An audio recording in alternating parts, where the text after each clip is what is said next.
you are plugged in, locked in, Wi-Fi'd up, sound muted off, and ready to rock and roll. Welcome to Breakthrough 2.0 Goal Setting. It's going to be an awesome night. I hope you are in your comfortable clothes on your comfortable couch because we are going to cover some ground tonight. So you guys, tonight's going to be exciting. I've been in great anticipation of it for quite a while. If you're not familiar with my teaching or this concept, I hope that tonight is a great awakening for you. I'm going to invite you on the front end to trust me with your friends. So hit that share button at the bottom and let your friends know, hey, Christmas was yesterday. Now we're looking towards the new year. Let's learn together how to get it off to the right start. So what I'm going to talk about tonight will be an incorporation of the tools that I share, both the 90-day planner and the breakthrough goal setting workbook. You can follow me on Facebook, either on this account, Pamela Waldrop Shaw, or started a new one that doesn't have limits to friends. And it's all things Pamela Shaw. So just look that up on Facebook and join that. I'll be posting additional inspiration, follow up from this, notifications for new free trainings that are going to come up. And you can also follow me on Instagram at Pamela Shaw for daily inspiration and reminders. I'm going to be doing some follow-up short tonight's long. So shoes on, tonight's long. I'm going to be doing some short follow-up Facebook from this that will be extenders as to how to really, maximize, for example, your affirmations and your mission statement, some follow-up from that.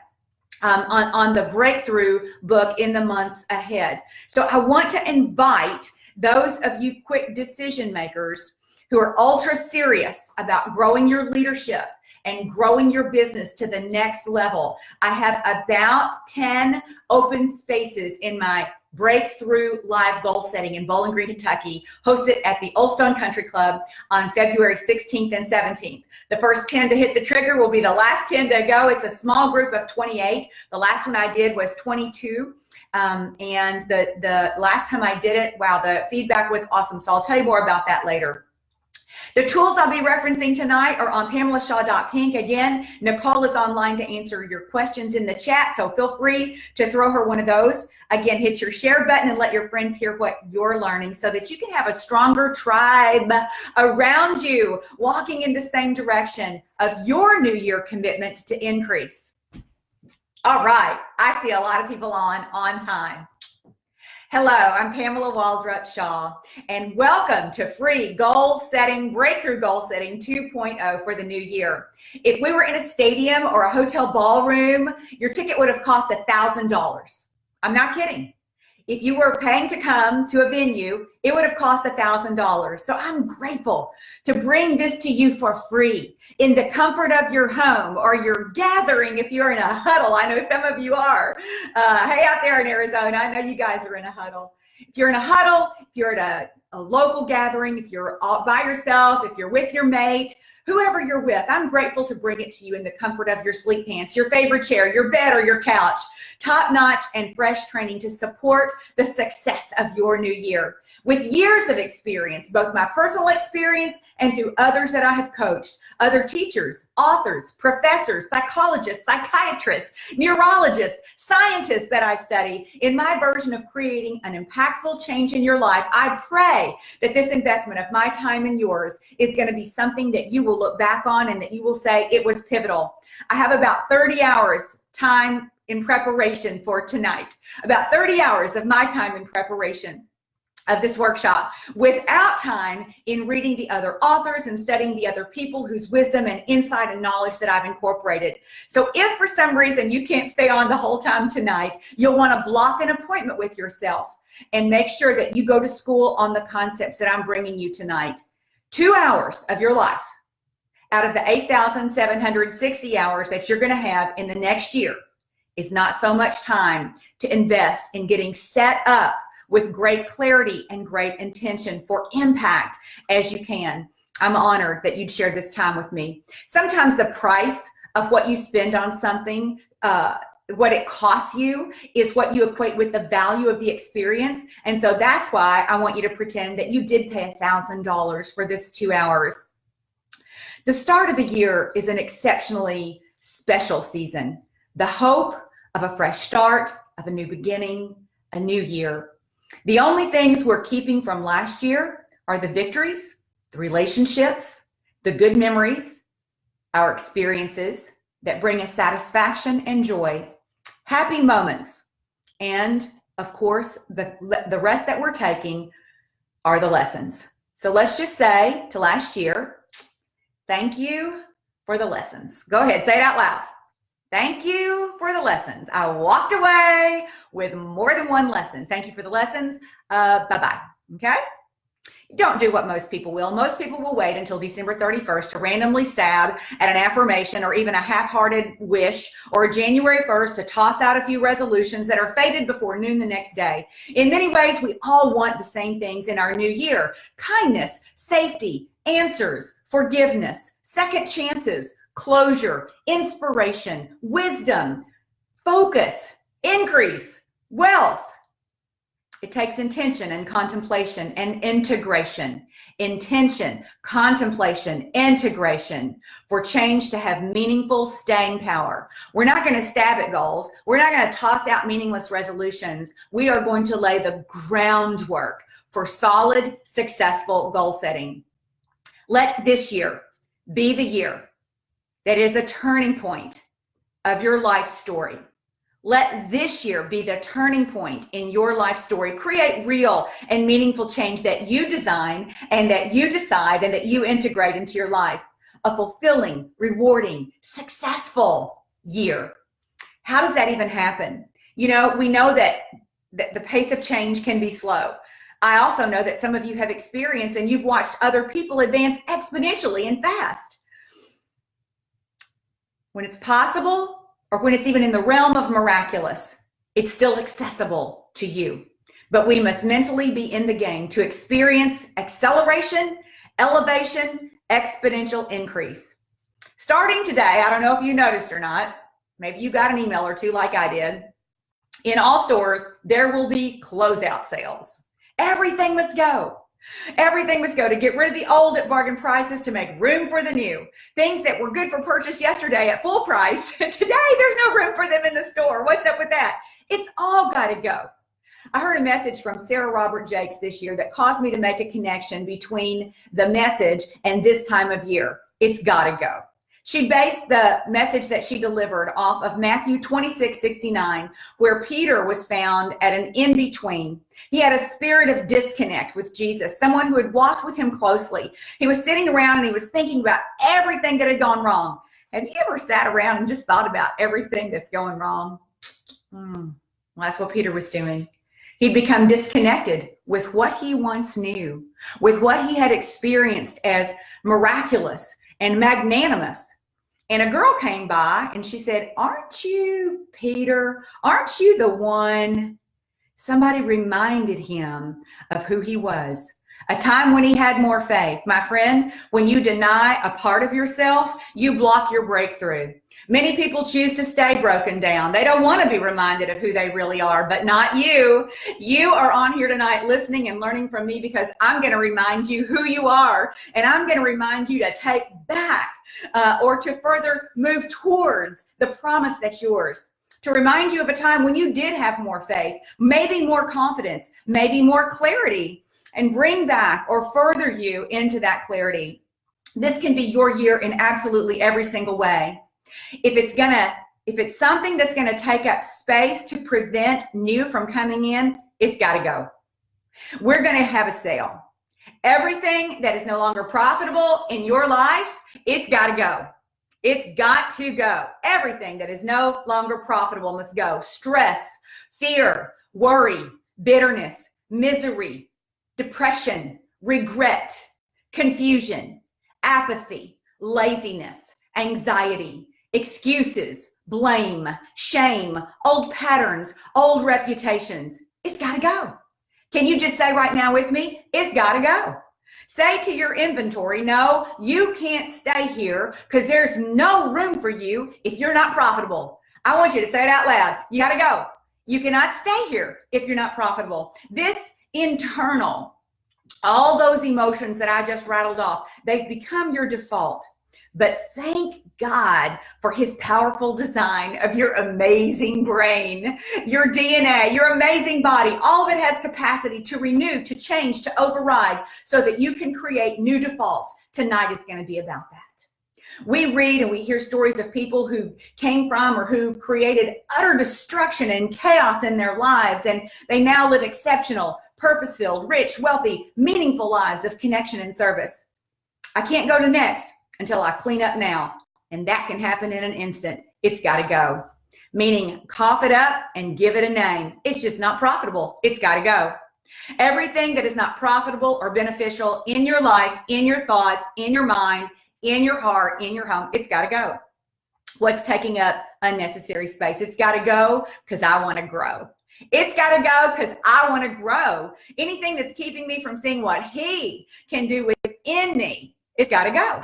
Because as long as unnecessary is inside of me and I'm conflicted, God is ready and planning to take what was and accelerate it into what can be. The only roadblock is you, your thoughts, your limiting beliefs, your conviction, your commitment, and your willingness.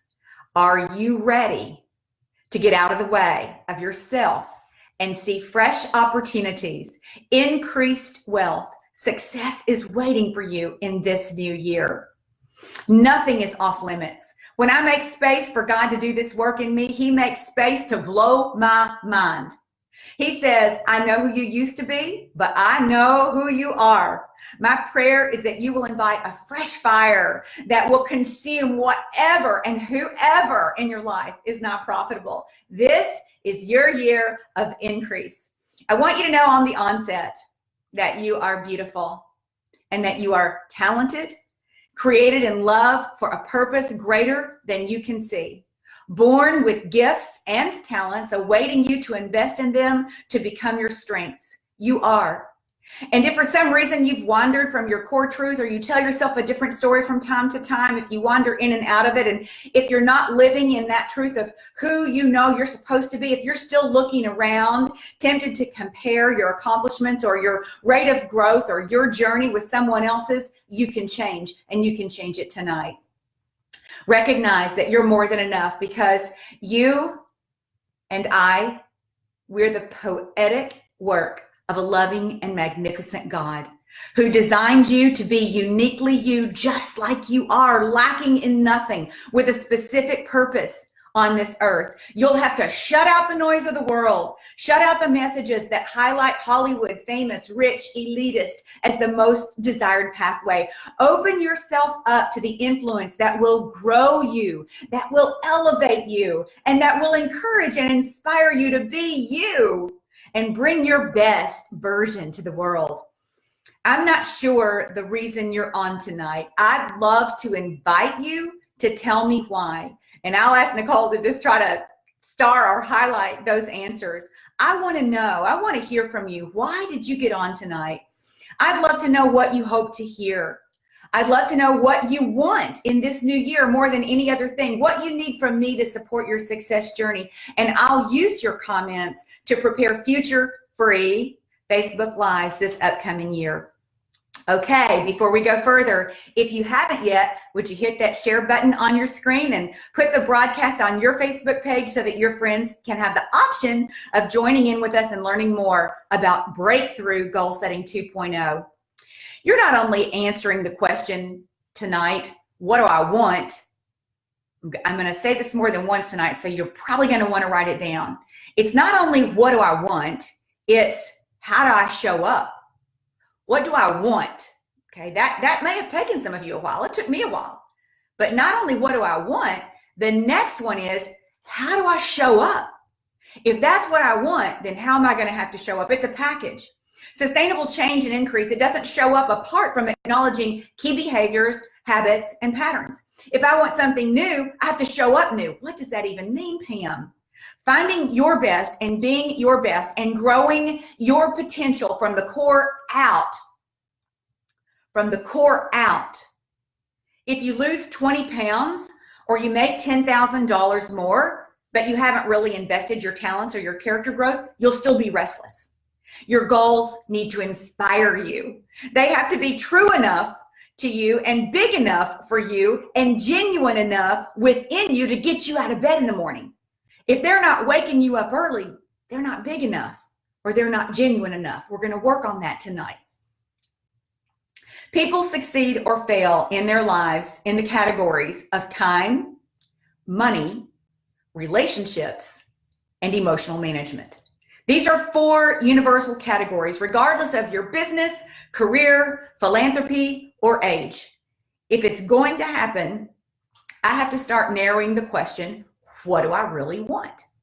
Now, in the Breakthrough Workbook that most of you did chapters 1 and 2 in, congratulations, by the way. I'm super impressed that you took the time to do it. But as you started working through the Breakthrough Workbook, one of the things that you found is a lot of repetition. I hope you did.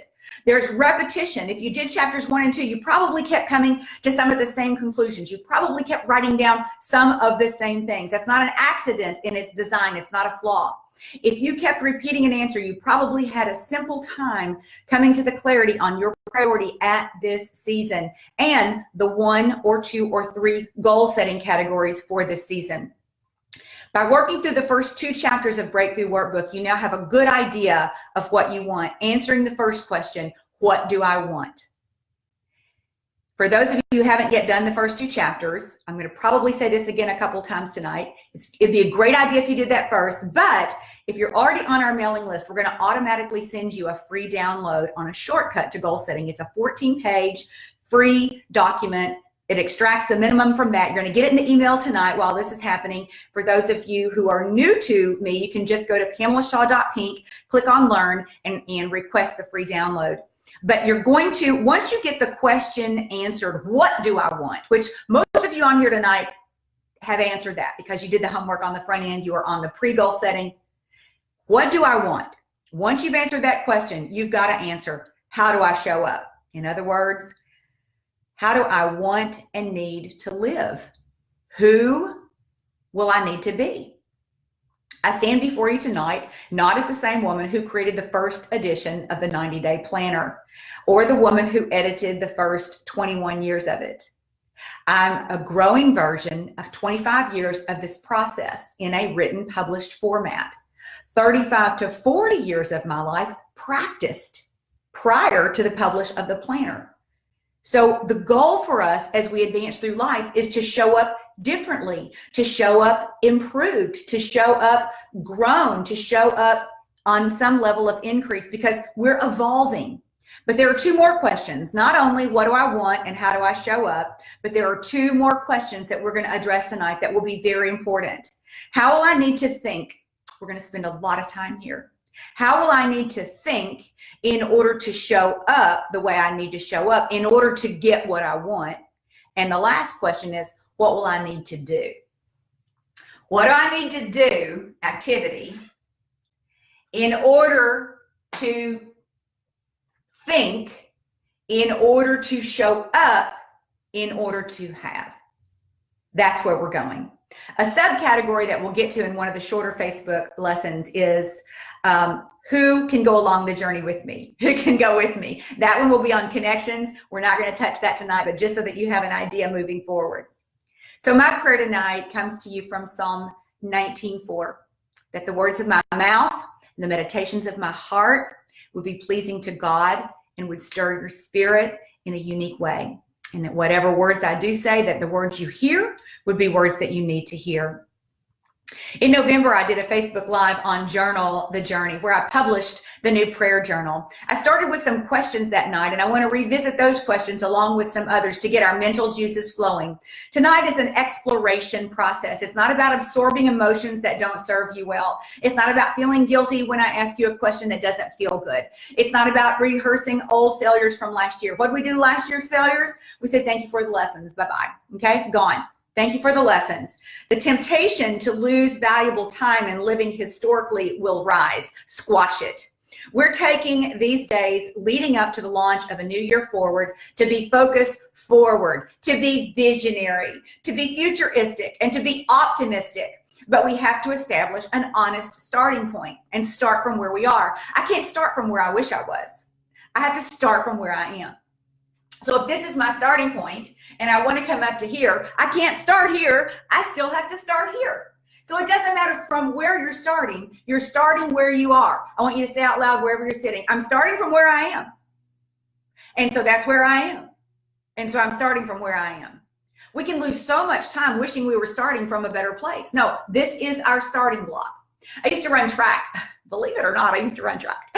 And on the track, you have the starting blocks. And when you're running like a 440 relay, which was my favorite thing, our coach, there were 4 of us. We were really not very fast. And actually at the athletic banquet for the county, he gave us the award for being the slowest 440, but the best looking and the most jovial and encouraging. So that's okay. But anyway, when you're starting the 440, you start staggered. And if you're looking for a minute, it looks like you're either behind or ahead from where you're starting, but really everybody's starting at an equal point because of the way the track is formed. So it doesn't matter if somebody looks like they're ahead of you or looks like they're behind you. You're starting in your block and you're starting in your lane, and those are the rules, and it doesn't matter what you're in. You're starting from where you are. Are you with me? I'm starting from where I am. Okay, so here are some of the questions. There's a long list of questions, and if you want to write them, you can write them. And if you want to type them, you can type them. And those of you who are helping take notes, you can type every other one, and the history lesson of it will be on here. But these are important questions for you to ask and answer. Am I growing? Am I a growing person? What's my personal growth plan?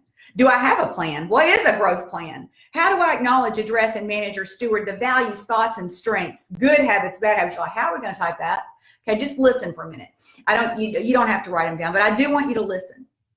And I probably am going fast because I know there's a lot of content here. So you know what I'm going to do? Since I don't have any place to be except here with you, I'm going to slow down. And if you have to leave that and go to the bathroom, that's okay. I'm not going to leave. And if you have to come back to it tomorrow, that's okay. I'm going to deliver it at a pace that you can receive it. So I'm coming back. What is a growth plan? How do I acknowledge? How do I address? How do I steward the values, the thoughts, the strengths, the good habits, the bad habits, and the tendencies that I have? How do I steward those, both the good ones and the detrimental ones? Am I someone who justifies? Or do I just squash and ignore the things I don't want to look at? Do I post about them or sub-tweet about them? Or do I just address them head on, what I want and need to pivot? Maybe you're someone who's living just to get through the day, the week to the weekend. If you live this way, you'll be the Debbie Downer of life. And you know what? Life is more than just about getting through it, hoping for the best, ignoring what's important, what has been important, and what isn't going away until you address it. Life is more than hiding your flaws. It's more than pretending and playing it safe to keep from losing publicly. Let me ask you this question to ask yourself. Am I different from last week, last month, last year? What thoughts do I need to capture and replace? Where do I capture them? When do I notice them? Do I expose them? When do I do that? What problem or challenge or habit or temptation am I unsuccessfully battling? Who else knows this? What is my intent to win this time? Is it the same problem I had a year ago? 5 years ago? Longer? What am I resisting? Pretending not to know? Where did I bail on last year's growth?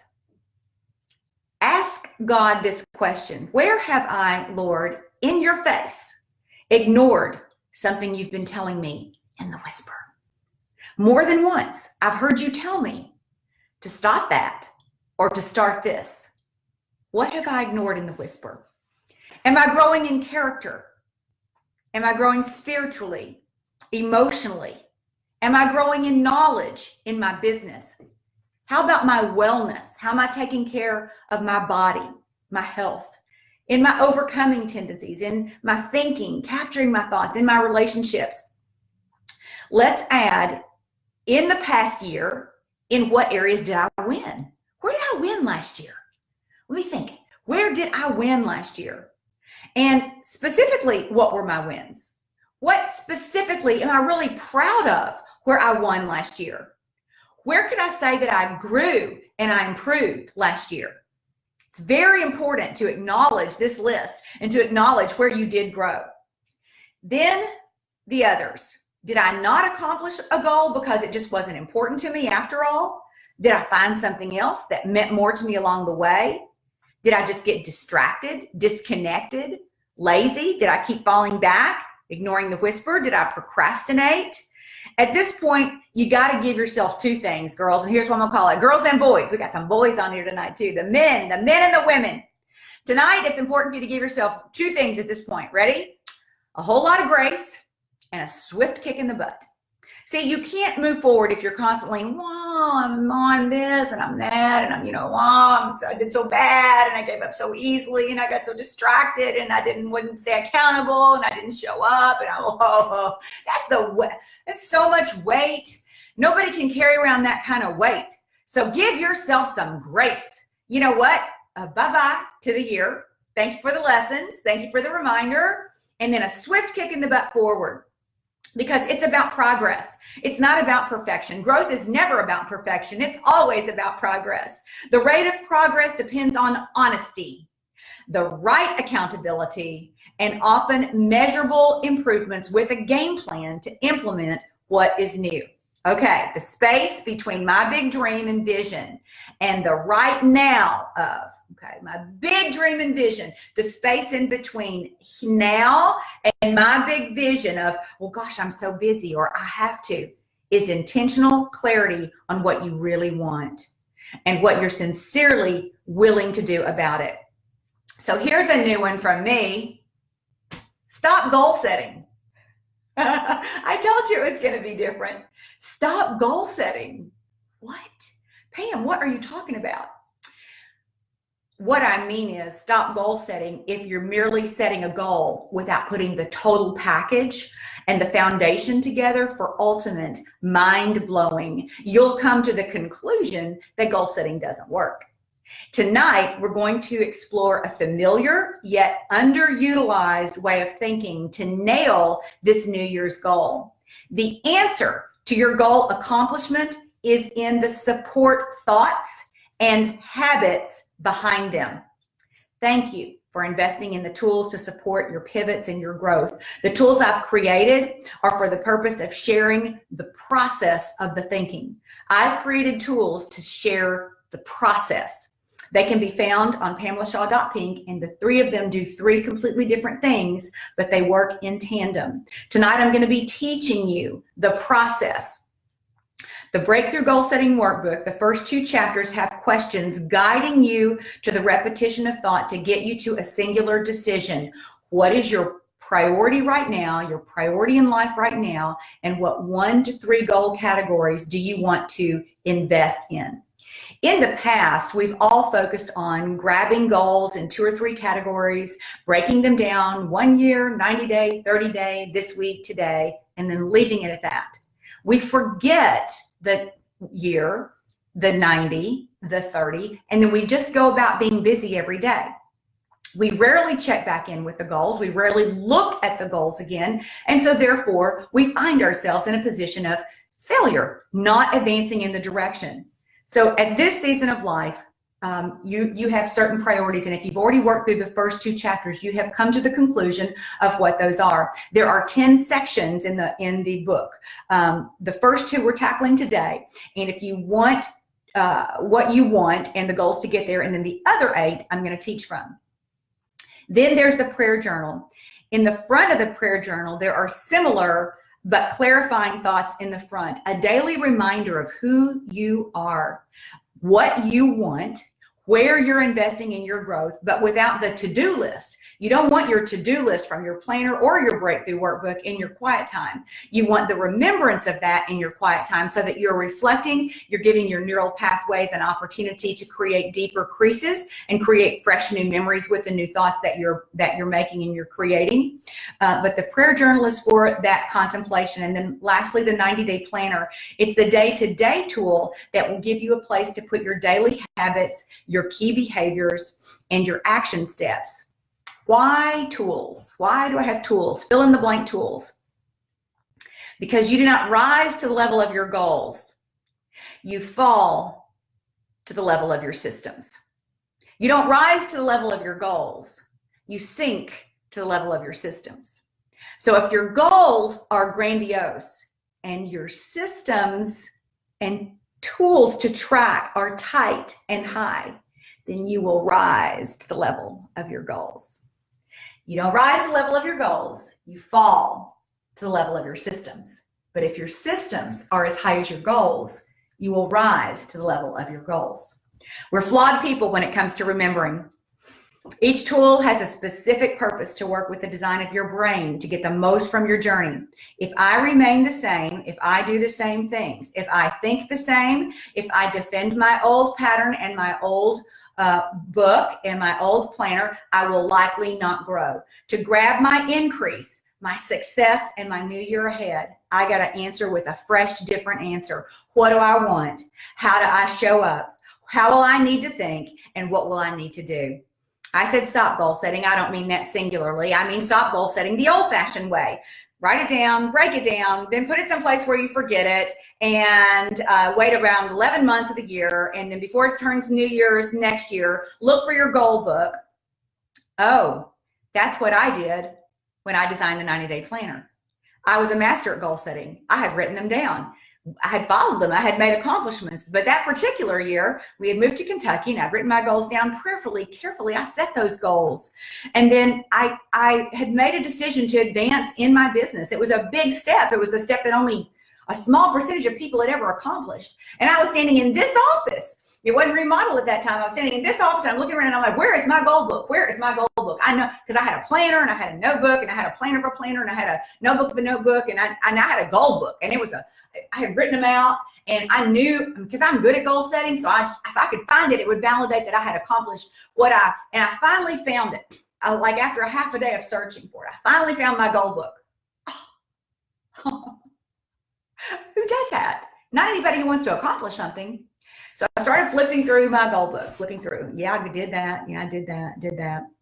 Oh, I forgot about that. I forgot about that. Keep in mind, these are things that I prayerfully, carefully, prayerfully said. Forgot about them. What kind of steward am I for God to give me a vision, to give me a desire, to give me a goal, to give me the wherewithal to write it down? How reckless for me to lose it, not to invest myself in it every day. No better than the Israelites, who couldn't remember that God provided for them the day before, either that he'd given them a grandiose vision, and something that should have taken them 40 days to accomplish took them 40 years because they couldn't remember. That's why the tools. That's why the tools. I would bet you right now that any of you using a 90-day planner right now, if you've already written in 3 habits for the new year, I'm going to bet this. If you've already written in 3 habits for the new year, you can't tell me what all 3 of them are. Bet you right now, because you're going to have to flip back and look. That's the way our brains work. So the tools have been created in a way that will support the firing of your brain cells. And I'm excited for you because something else is going to change. So we're not setting goals the old-fashioned way. There are 3 levels to goal setting, and you want to address 3 things. So write this down. Number 1, you want to address the outcome. What outcome? What's the result you want to achieve? Number 2, the process. What are the patterns, habits, and key behaviors for me to get there? The outcome, the process, and lastly, the identity. Who do you want to become in the process? These 3 tandem things: outcome, process, and identity. These 3 things in tandem are critical to accomplishing a goal. Outcome, process, identity. The subject of creating new habits are only as lasting as you identify with the person you're committed to becoming. If you don't identify with the person you're committed to becoming, it's over. So you've got to identify honestly with the process of and the outcome of the person that you're becoming. So process and identity need and are going to get the majority of our attention tonight. In his book, Atomic Habits, James Clear uses this example. Okay, someone says, here, have a cigarette. 2 different answers. First person says, I'm trying to quit. You identify as a smoker. Second person says, no thanks, I don't smoke. You identify as a non-smoker. Your habits are only as lasting as you identify with the person you're working to become. The more you build habits, the more you have buy-in into your new identity. A habit repeated creates a greater depth of your identity. The more you do something, the more you do something, the more you do something, the more likely you are to say, this is who I am. If you go to church every Sunday for 25 years, you see yourself as a believer who values coming together in corporate worship. You identify with that group of people. If you're someone who goes to a gym or a place of fitness, you have a workout plan 5 to 6 days a week, you're someone who identifies with other athletic people, people who create a wellness lifestyle. Every time you repeat a habit, you're casting a vote. You're putting a vote in the ballot box. You're putting a vote in the ballot box for the person you want to become every time you show up and repeat a habit. Now, keep in mind that in order to win a race, you don't have to get 100% of the votes. You just have to get a majority of the votes. We're not after perfection. We're after sustainable change that moves you in the direction of your outcome. Outcome, process, identity, the process of accumulation. A habit is a behavior that has been repeated enough times to become automatic. A habit is a behavior that's been repeated enough times that it becomes automatic and you don't have to think about it very much. We dodge changing habits, not because we like the result of all of our current ones necessarily, but because we're not sure we're going to get the benefit of the one that we are supposed to change and get. We're not 100% sure that we're going to get the benefit if we go after it. The habits we have now don't take a whole lot of brain power. Changing them takes a whole lot of brain power. The habits I have, they take no brain power. The ones I'm trying to create, they take a lot of effort and brain power. So if you're going to create new habits because you're going to step into a new identity, because you're going to be on a different process to go after this goal, because not only what you want, but how you show up matters, then it's going to require more of you.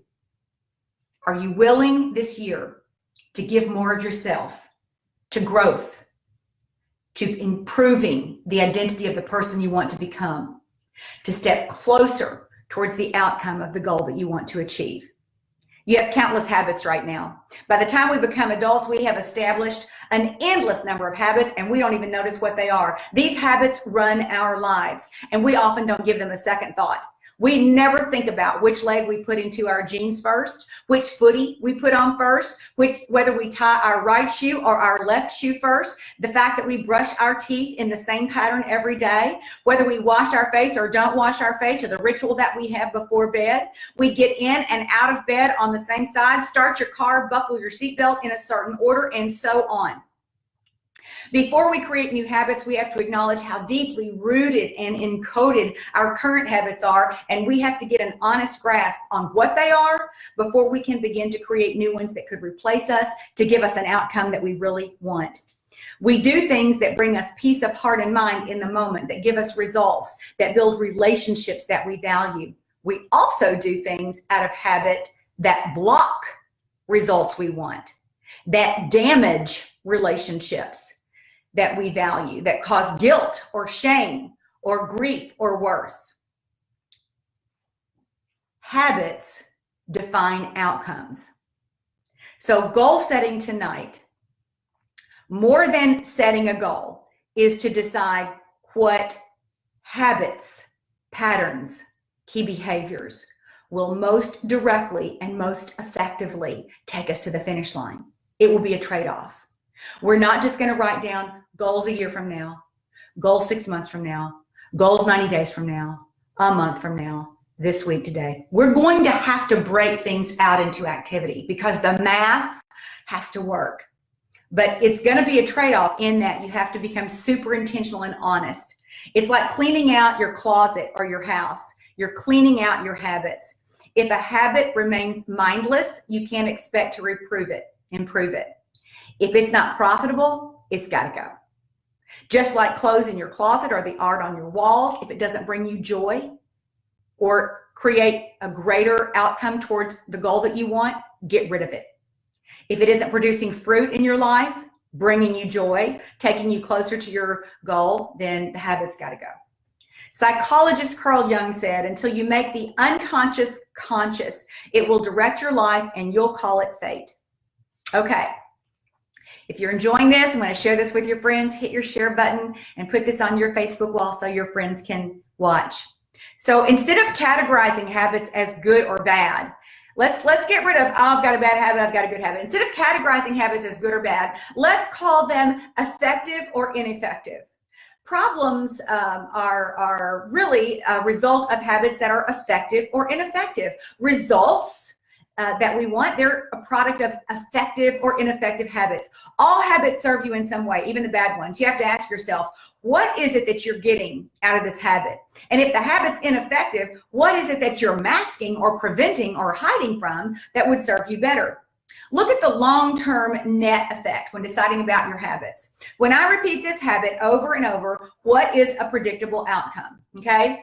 The author in the book Atomic Habits used smoking a lot, so I'm going to stick with that because it's like cilantro. People love or hate cilantro. So people who smoke either smoke and non-smokers hate it. There's really not a lot of in between, so I'm going to use the example. Okay, so let's take the example of the habit of smoking.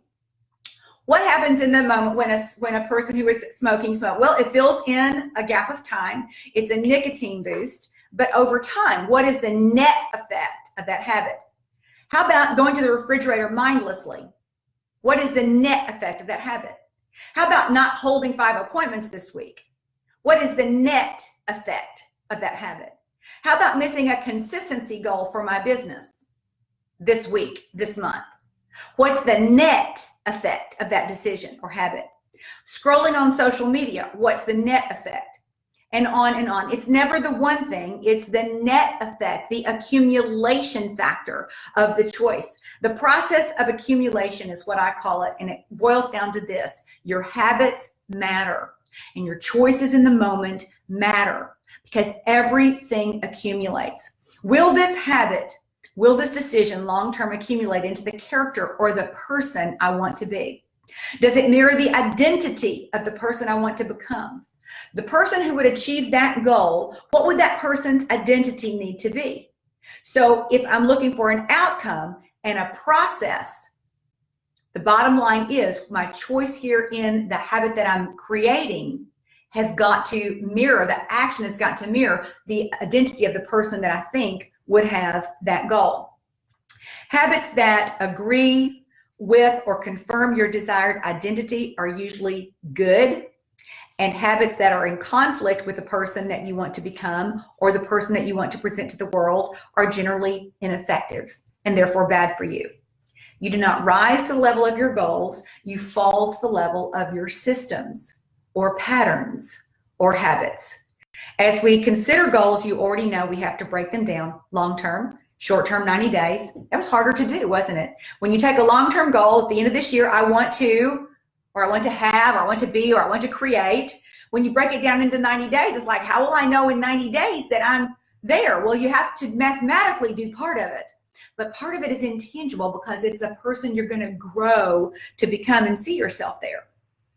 Where do you want to be in 90 days? Measure the goal. Then what's the one thing? And how do you know that if you're on track? And then monthly by the end of January. And not only that, but what is the one thing you want in each goal category more than any other thing? You keep paring it down. And not only that, but what in this week will add up over the next 52 weeks to yield that result?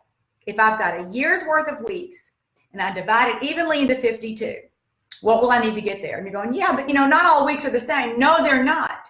But as soon as you start treating this week like it's not as important, you've missed the net effect concept, because the process of accumulation is just, it's a fact. It will not let you down. It will hold up every single time. Your choices accumulate over time. And there's more. What behavior, who do I need to be to create this result? How do I need to think to create this result? And then what do I need to do? When your what and your why, what you want, why you want it, your outcome, your process, your identity. When your what and your why they're very clear and they're in alignment. How is rarely a question you ask. People who ask me how questions when I'm coaching them, I know that either they don't have the clarity of their what or their why. Because People will do unbelievable things. You know, when your wanted is clear, your house, it's almost irrelevant. When you know your what and its time frame or deadline is urgent in your heart, and I've seen people finish goals that didn't look like they could possibly finish goals. I mean, it looked impossible, but their what was so loud and their why was so loud that they respected that finish line. It's urgent in it's when it's urgent in your heart and you're clear on your why. What else you want apart from it deeply, internally, you'll often be willing to make great sacrifices to get there. Things that yesterday seemed like you'd never give up or that you would never risk doing. If you're always starting a goal and then getting wrapped back up in lazy time management or ineffective habits, you haven't fully bought into the reward, your why. Or you convince yourself, and this would look like procrastination, that there will be a better time or more time or an easier time. I mean, surely we know by now that that's just not true. Don't make me waste our invaluable time tonight on goal setting talking about procrastination, because that is like, what is the net effect of procrastination? It's childish and it's immature at best to live with such a reckless and ongoing stance. So, however, we've all stood in that place. I've procrastinated. I've had setbacks. We all have procrastination on our hands. We all have setbacks on our hands.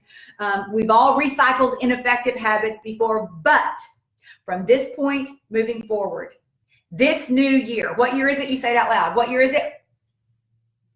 This new year, we are going to live differently and more intentionally.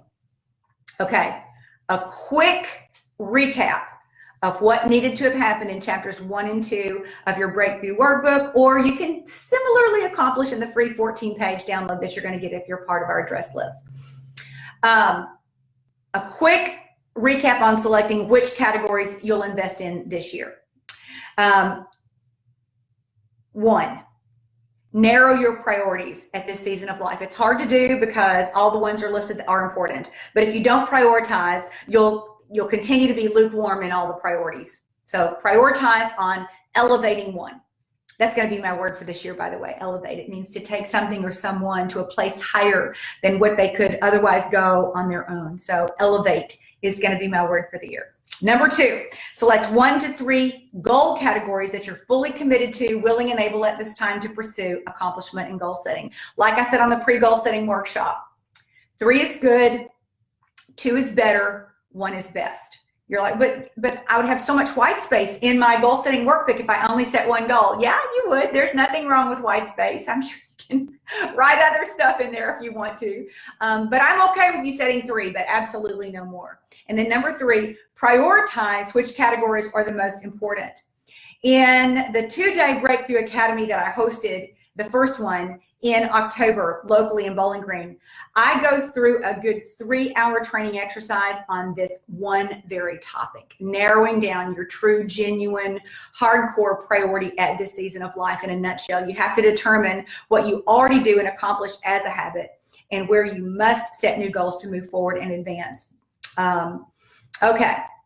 Number 4, do the breakdown from a year to 90 days to a month to a week and the activity that's there. Now, for those of you who are under the leadership of other people, you may need someone to support or look over or give you a thumbs up or thumbs down in terms of activity to work the year, 90, 30, 1, and down to the week and down to the day.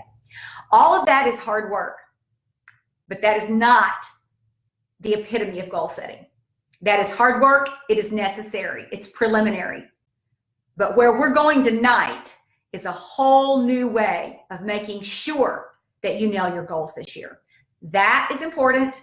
Where we're going is even more important, because that's hard work right there. Without it, there is no goal accomplishment.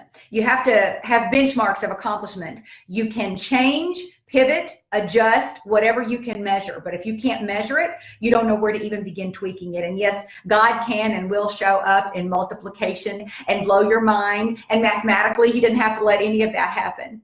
My experience and my observation is that when you are fully committed, fully loaded, all in, the universe will come out and absolutely blow your mind and greet you in unexpected ways and introduce you to people you never knew or thought would know, and they're connectors, and it defies the math. But your their preparation and commitment on your part is a requirement to ignite that invisible force. If you were able to do your preliminary homework in section 1 and section 2 of Breakthrough Goal Setting Workbook, you have clarity on what I'm speaking. If you didn't, you can either order the workbook, which has 10 sections, fabulous life-altering sections for you to explore throughout this year as it begins.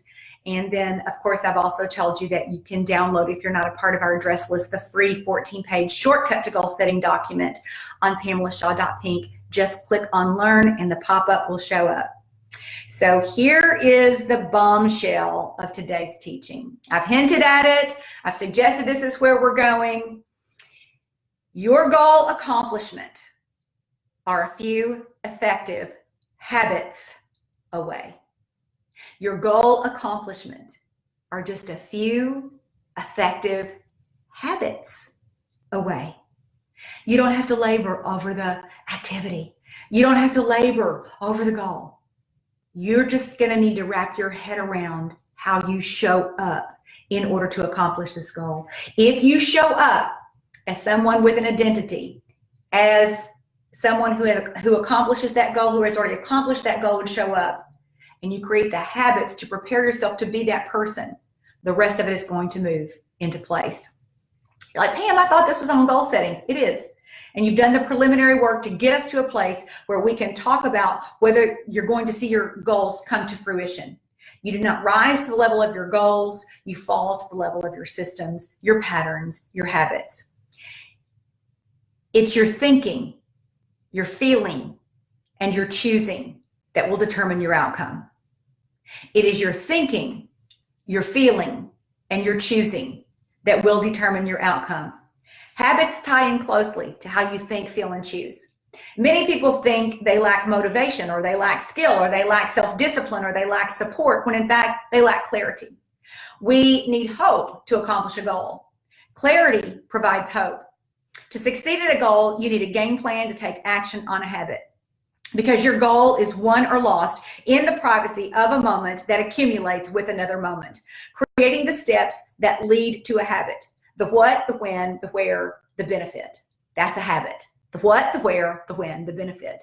This is a fresh start for you. It's a fresh start for you to really think about a habit. Get excited about the habits that you're going to create. Because for me, it feels motivating. I hope it feels motivating to you. It's like, wait, I don't have to focus on all that. I just have to focus on how I think, feel, and choose, and the habits that I create. This is so much more simple than we've made it. I don't want you to feel like you're so far away from your goal. Don't you want to own some new, good, really good habits? Others look on at successful people and they say things like this. Oh, they are so disciplined. Oh, that successful person. Well, I'm not like them in this, this, this, and this. And they start distancing themselves from successful people who are disciplined, because then they're off the hook. They don't have to work for the big goal anymore, because they look at successful people and they think they're just so self-disciplined. They separate themselves at their fingertips, because I'm not like them in that. Well, how are you like them? How could you be like them? Successful people that I know, they're far from perfect. They do, however, have a handful of successful life and business habits that set them apart from everybody else. They don't lose time comparing, beating themselves up, or procrastinating. They go about the business of implementing. Being specific about what you want and how you'll achieve it makes it so much easier to say no to everybody else. No, I can't do that. No, no, no, no, no. Practice this with me. Can you blah, blah, blah, blah, would you blah, blah, blah? Here's the answer. No. See, people who say yes when they mean no, they do not have the clarity. They do not know how they need to come differently to a situation. They do not keep their eye on the goal. They are not considering the outcome. They are not including the process, and they have forgotten about the identity. Because the identity of a person who would achieve that goal would easily say, no, because I'm going to protect the vision that God has given to me, the direction that he's going to get. I'm going to protect that with my no to you, because I'm going to honor that at a higher level. I'm not going to honor your opinion of me. I'm not going to honor the fact that you need somebody to do that. I appreciate that, but I'm going to honor the vision God has given me, the outcome, the process, and the identity, the person. So it makes saying no a whole lot easier. They don't lose time in comparing or beating themselves up. You've got to learn to say no to anything that's going to derail your progress for a season. You need to hear me loud and clear. Anything, and I mean anything you do to interrupt your flow, your commitment, your focus, distract your attention, pull you off course, compromising your momentum will delay your victory. You must be willing to give yourself fully to goals that are important to you for a window of time. Give your habits a chance to live in the world. Give your identity as a performer, a leader, an entrepreneur. Give yourself a chance for that to breathe for a minute. They need time and space and location. That's why they need steps. Habits can be best integrated only when we tie them into awareness. If you have all these habits, and you've got way more habits than you can even imagine. If you've got habits, they can only be integrated when we tie them into awareness. So in what situations do I want to change a habit? Maybe it's that you're a fast pull on the trigger for yes. Will you do this? Yes. Will you do this? Yes. Because you're a yes person. Yes. Yes, I can run to Louisville. Yes, I can run to Lexington. Yes, I can run to Nashville. Yes, I can. Yes, I'm a yes girl. I can do yes. I can do anything. Yes, I can. You ask me, I'll do yes. What's your goal? What's the outcome? What's the process? What's the identity? Because for a window, let's say it's time to, let's say in situations, let's think of situations that you want to make a change. It's time for you to make booking calls. What do? Well, all of a sudden you want to go to the refrigerator and have a snack. You're not hungry, but you don't pause to ask the question, am I really hungry? So what do? Do you make booking calls or do you have a snack? It's time to study for your exam. What do? It's time to fill in your 90-day planner, the space between 7 days. What do? In his book, Automatic Habits, James Clear talks about habit looping and habit stacking. Let's take a fast look at how a decision is made. A decision is made in a nanosecond, and there are 4 things that happen in that nanosecond, okay? It's time for me to make calls. It's time for me to study. Whatever the thing is that's happening where you're drawn away into an ineffective habit, let's say, okay? There are 4 things that happen. Cue, you notice the reward. There's something in the refrigerator. You notice the reward. Trigger time. Okay, it's the decision time. So trigger. Okay. Cue. Craving. Oh, I want what's in the refrigerator. Cue, craving. They're coming right behind each other. Cue, craving. Response. Action. How will you obtain the reward in your choice? And for reward, what's the reward? Well, the reward is what's in the refrigerator. The cue is, oh, I thought of it. The craving is, I really got to have that because I don't want to study. Cue, craving, response, reward. It all happens really, really fast. The laws of behavior change.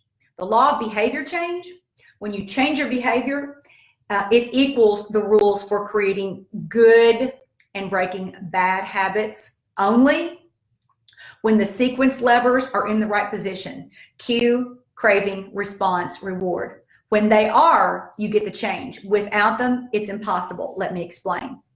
I have forever said that you can't break a habit, that you have to replace it with a more desirable one. I still hold on to that because the context of the habit, eating, avoiding work, bad sleep habits, spouting off, gossip, the context of the habit doesn't go away. So you can't just get rid of a bad habit. If you focus so much on getting rid of something instead of adding something healthy back in, you're just focusing too hard on getting rid of something and you don't have anything to replace it.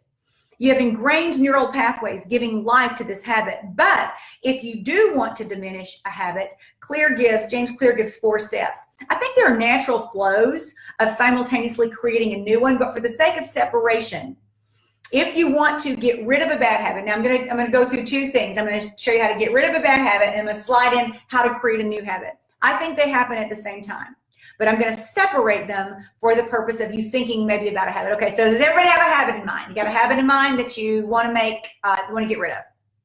Does everybody have a bad habit? Gosh, I do. Do I have to give all my examples? Do I have to be the one to give all the examples? Okay, you think of a bad habit. You don't have to post it or anything, but if you want to get rid of a bad habit, the first thing you're going to do, number 1, is make it invisible.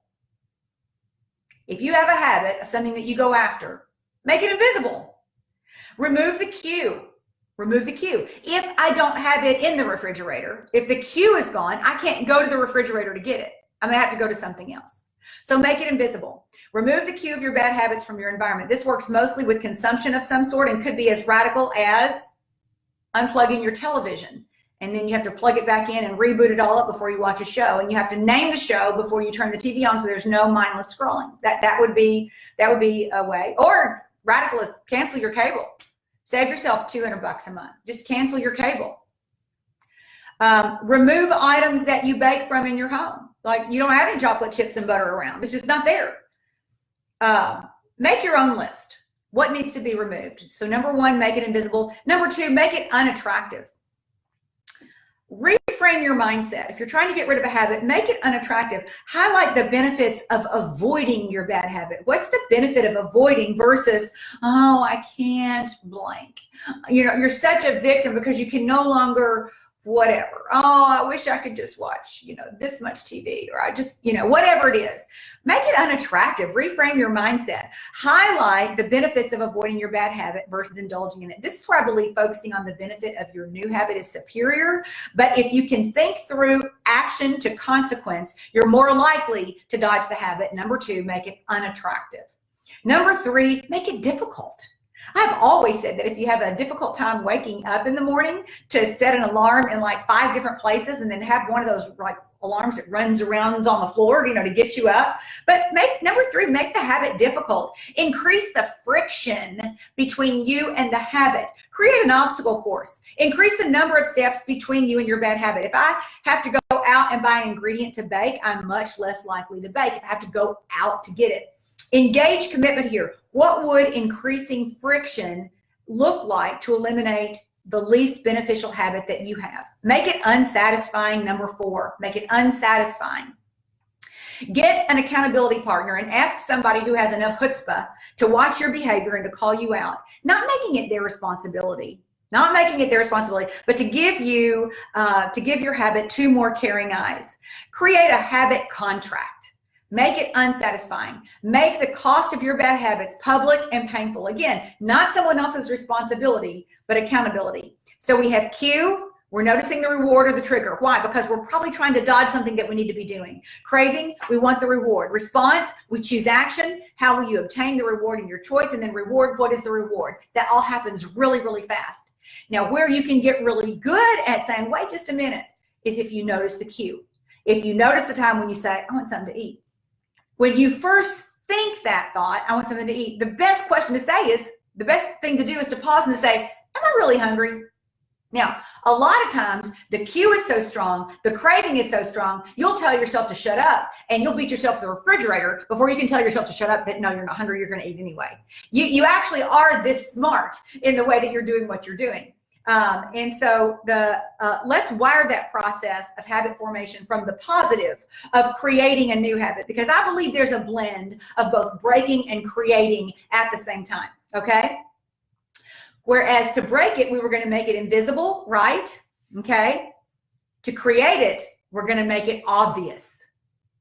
To create a new habit, we're going to make it obvious. What do I mean by that? Well, we're going to make it obvious. They're in the design book, and you're supposed to go to the front at the end of every 7 week in the space of 7 days. So you've got your habits right here, habits to create. There they are. They're right there. They're highlighted. They're in color. They're right there. So you're making it obvious. Where else are they? Well, you know what? You know where else they are? They're also in the prayer journal. The habits that I want to create, they're in the front of my prayer journal. I can look at them every single morning. So you're wanting to make it obvious. You know what you may do? You may actually want to put it on a sticky note. So what 1 to 3 habits are you working on? There's a place for this in 90-day planner, breaking the habit of blank to create the habit of blank. You're going to forget. I promise you, you're going to forget the habit that you say you want to do. You're going to forget it if you don't look at it often. And so in the prayer journal, there's space for 2 habits for you to write. But I want you to think about this for a minute. If you actually go through 4 90-day planners, this is the classic size. This is the one that I still use. And then some of you wanted this one, and a lot of you really like the big one. So, but if you do 3 habits a quarter, and you actually invest in them every day, and you pray over them, and you notice the cue, and you notice the craving, and you notice the decision and the reward. If you notice all of that, the response and the reward, if you notice all that, you can literally create 12 habits in a year. When's the last time you intentionally created 12 habits in a year? When you're invited at the end of the week to go back and review them, you're reminded. Sometimes I'll take a sticky note with one of my habits and I'll move it to every single day just to remind myself, this is the habit, this is the habit, this is the habit. So that when the cue comes up, I'm already prepared. I'm prepared for the cue, and I am prepared for the second piece of that, the craving. When the craving comes, I'm asking myself again, is think twice, speak once. That's one of mine for this time. Written.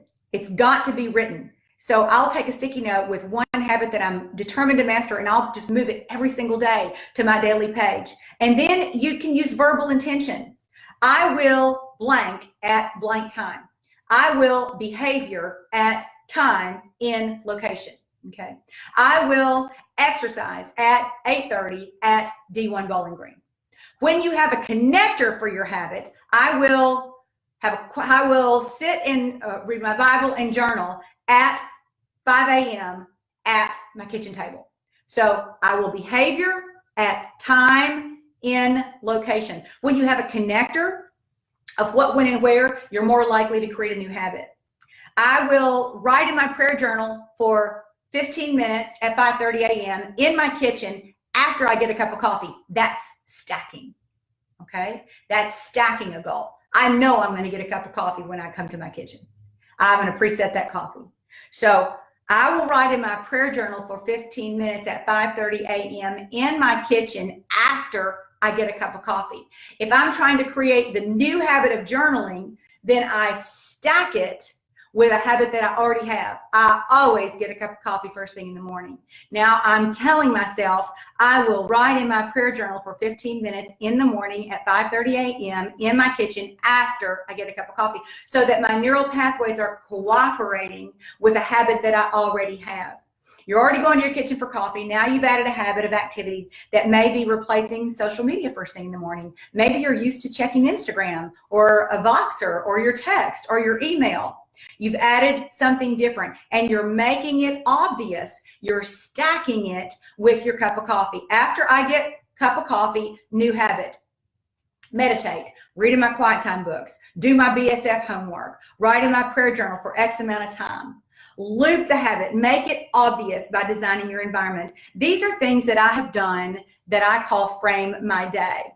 More on that in just a minute. But make the cues of good habits visible and obvious. So the night before, in order for me to know that the coffee's going to be there, preset the coffee. Lay out my Bible, my inspirational books, my journal without clutter, laptop out of view and closed without any other distraction, so that the cue is my now and only. Make it obvious. Preset the coffee, set out my journal, set out my Bible, set out my workbooks, and leave them there so that when I come down, number one, I've made it obvious. Number two, make it attractive. Mr. Clear calls it temptation bundling. Put an action you want to do with an action you need to do. Again, this is stacking. You identify one good habit that you have, and then you add a habit that you want to incorporate on top of it. For example, this is from the book Atomic Habits. If you want to check Instagram or Facebook, but you need to exercise, it might sound more like this. After I pull my phone out, I'll do 10 burpees, 10 body squats, and 10 push-ups. Okay? After I pull my phone out and before I look at social media, I'll do 10 burpees, 10 body squats, and 10 push-ups. After I do 10, 10, 10, I'll check Instagram. Or if you want to check ESPN or another app, after I get back from my lunch break, regular habit, I'll call 5 potential clients, needed habit. After I call 5 potential clients, I will check ESPN, want. So it begins with bargaining with yourself sometimes. Make it attractive. Number 3, make it easy. Make your new habit easy. Reduce the number of steps between you and your good habit. Prime your environment to make future actions easier. Master the decisive moment. Optimize small choices that deliver impact. I'm going to say use the 10-minute rule, okay? Let's say I want to start exercising. Okay, you know what? I'm going to get up and I'm going to go to the gym and I'm going to exercise for 10 minutes. I don't even know what I'm going to do there, but I'm going to go and I'm going to do something that they tell me to do for 10 minutes. And after 10 minutes, I'm going to leave. If you, let's say you want to establish a habit of reading at night instead of turning on the TV, I'm going to get in bed. I'm going to set my alarm. I'm going to read for 10 minutes. No more. I'm just going to read for 10 minutes. Whether I'm interested or not, I'm going to stop at 10 minutes. And so just make sure that your new habit can be done in 10 minutes or less. And then you'll find yourself staying longer at the gym, and you'll find yourself reading for more than 10 minutes, maybe 30 before you fall asleep. But just make sure that each habit can get started and stopped in 10 minutes. And the other thing within Make It Easy is just automate it. You know, make a list of what it would look like. My phone has all kinds of alarms on it. So let's see if we get to today. You can see down here, it's got all kinds of alarms. I set these alarms to remind myself of different things. And they go off every single day. I'm making it easy. I'm making the new habit easy to remind myself of when to do what. My phone has alarms for listen to daily affirmations, set my workout watch, take my evening supplements, listen to my evening affirmations, and throughout the week to back up my computer, to write a shout out, to match my QuickBook. When they become automated in my schedule, I take them off my phone. But until they become automated, I've got to make it easy for myself to remember. And when it makes it easy, when you loop them. And I'll tell you what really makes it easy is when you make a one-time, one decision, environmental decision that changes everything. Maybe you're not getting good sleep. Well, if you're not getting good sleep, I'm going to give you a list of 5 things, 5 reasons why, okay? Here's the list of what I found and how I started getting better sleep. 1, you're eating too late at night. So that when you lay down, your body's still digesting food, and even though you felt tired, you ate too late at night, your body's working. Now it stops, everything stops, digestion, it's still going, but it's working so hard, and that's one reason. You drank a late glass of wine, you had coffee after 3, you don't have blackout curtains in your room, you have a television that's turned on in your bedroom, you don't have a comfortable mattress, the temperature is too warm, it's not cool enough for you to sleep at a good, safe temperature. Those reasons could all keep you from getting sleep. So those are all one decision things. I want to sleep better, and so I'm going to eliminate blah, blah, blah. Get blackout curtains, set the thermometer at a certain rate, stop eating at a certain time, don't have the caffeine after a certain time. There are things, but you've got to want sleep more than you want those other things. Those habits, those sequence habits, so some of them are habits and some of them are decisions. Decisions, I'm going to get a blank mattress. Decision. I'm going to get blackout curtains. Decision. I'm not going to watch TV from my bedroom. Decision. Some habits just require a decision. Some require stacking and looping.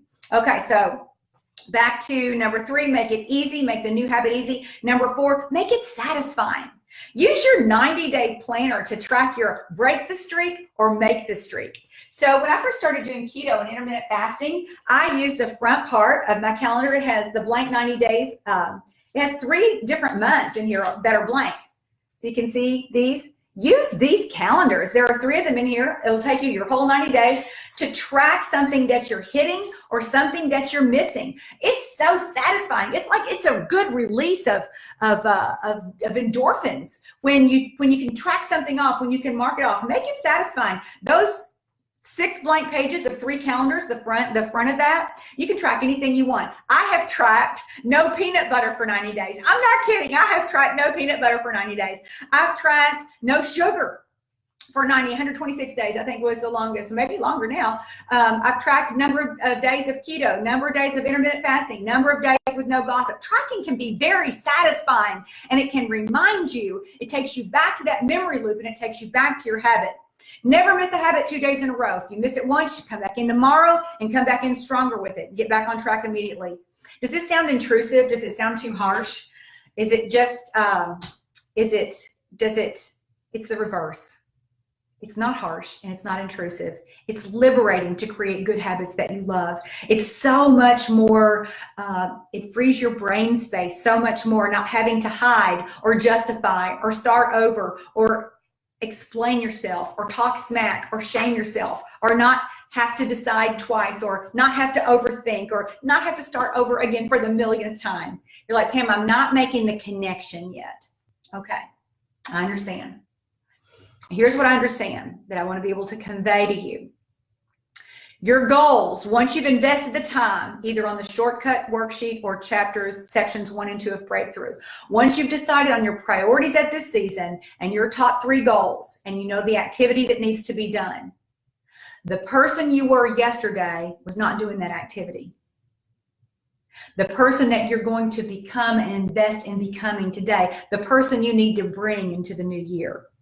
The person you were last year did not bring the person that needed to accomplish that goal. The person that you are bringing to the new year is someone more prepared to take on that activity and that goal. That's why this piece of who you're becoming and the habits in the course of your day are critical for you to understand. At Breakthrough Academy, where we spend 2 days, so I have spent probably over 100 hours writing that curriculum.